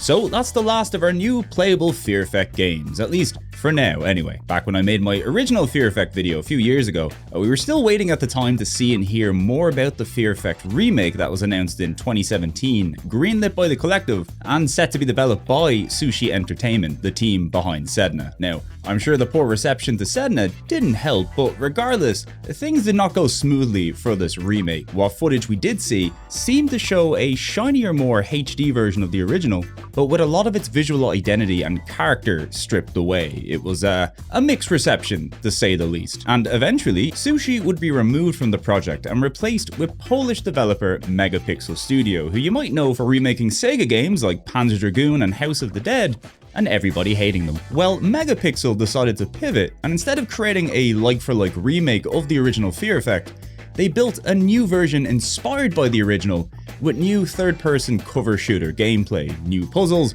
and 3 different scenarios for the characters. A trailer of this version was shown in 2022, and people did not respond well to this. Now, honestly, hand on heart, I think if you're gonna remake the original Fear Effect, you are always gonna flounder if it was a like-for-like remake, unless the visuals were like groundbreaking. What's the point? So the fact they pivoted into reimagining the original with different gameplay, personally, I'm more open to that. Instead of making a worse version of the original, we have a new, unique take on the same story and characters. It's at least something new. However, this trailer did not show the game in a good light. I mean, rarely can you tell from watching gameplay, especially in a trailer that is meant to hype up your game, that the gunplay just sucks ass. Like, there is no weight or style here. The characters are just spurting blood, crumpling to the ground. This is not good, this is not polished, and the visuals are giving Remake of 13, and that's also not good. Honestly, I think this teaser trailer just buried the game out of the gate. Not only were we getting a game even further away from Fear Effect's roots, but it also looked really bad. And worse yet, they end the trailer with the release date as sooner than you think. And you're just sitting here at home shouting, no! Put her back in, she's not done yet. But alas, in 2023, the game was officially cancelled. And well, that's curtains for the Fear Effect remake, a game that was seemingly doomed to fail from the start. Not once, but twice. However, for as bad as the remake might have been, I'd personally still have loved to have played through a third-person cover shooter take on the original Fear Effect. It's always better to have a piece of art you can hate than nothing at all, which is why I hope people continue to be given money to make bad games forevermore, and I truly mean that from the heart. Although, maybe not to make worse versions of games that already exist. Maybe we can stop doing that. That means we're finally ready to talk about the 2 most recent Fear Effect releases, and also probably the most relevant to this video, which is why it'll be surprising that I'm going to talk about these games the least. Yes, it's the modern ports of both Fear Effect and Fear Effect 2 Retro Helix from implicit conversion games. And look, these are some of my favorite kinds of modern ports in that they're essentially the original PS1 games running in an emulator with some modern quality of life tweaks and enhancements, you know, scanline filters, save states, rewind functionality, that kind of thing. And more importantly, I also think they're priced quite fairly. So as an easy way to play these games on modern platforms, and also as a way to show interest in the series financially, it's good that these exist. I think my preference first and foremost is to give people an easy way to play originals before you go remaking stuff. It's legit a decent way to gauge interest for newer projects, and while the series nearly has as many cancelled entries as it does, you know, actual games, at least the 2 that started it all are now back and looking as crusty as ever, and I wouldn't have it any other way.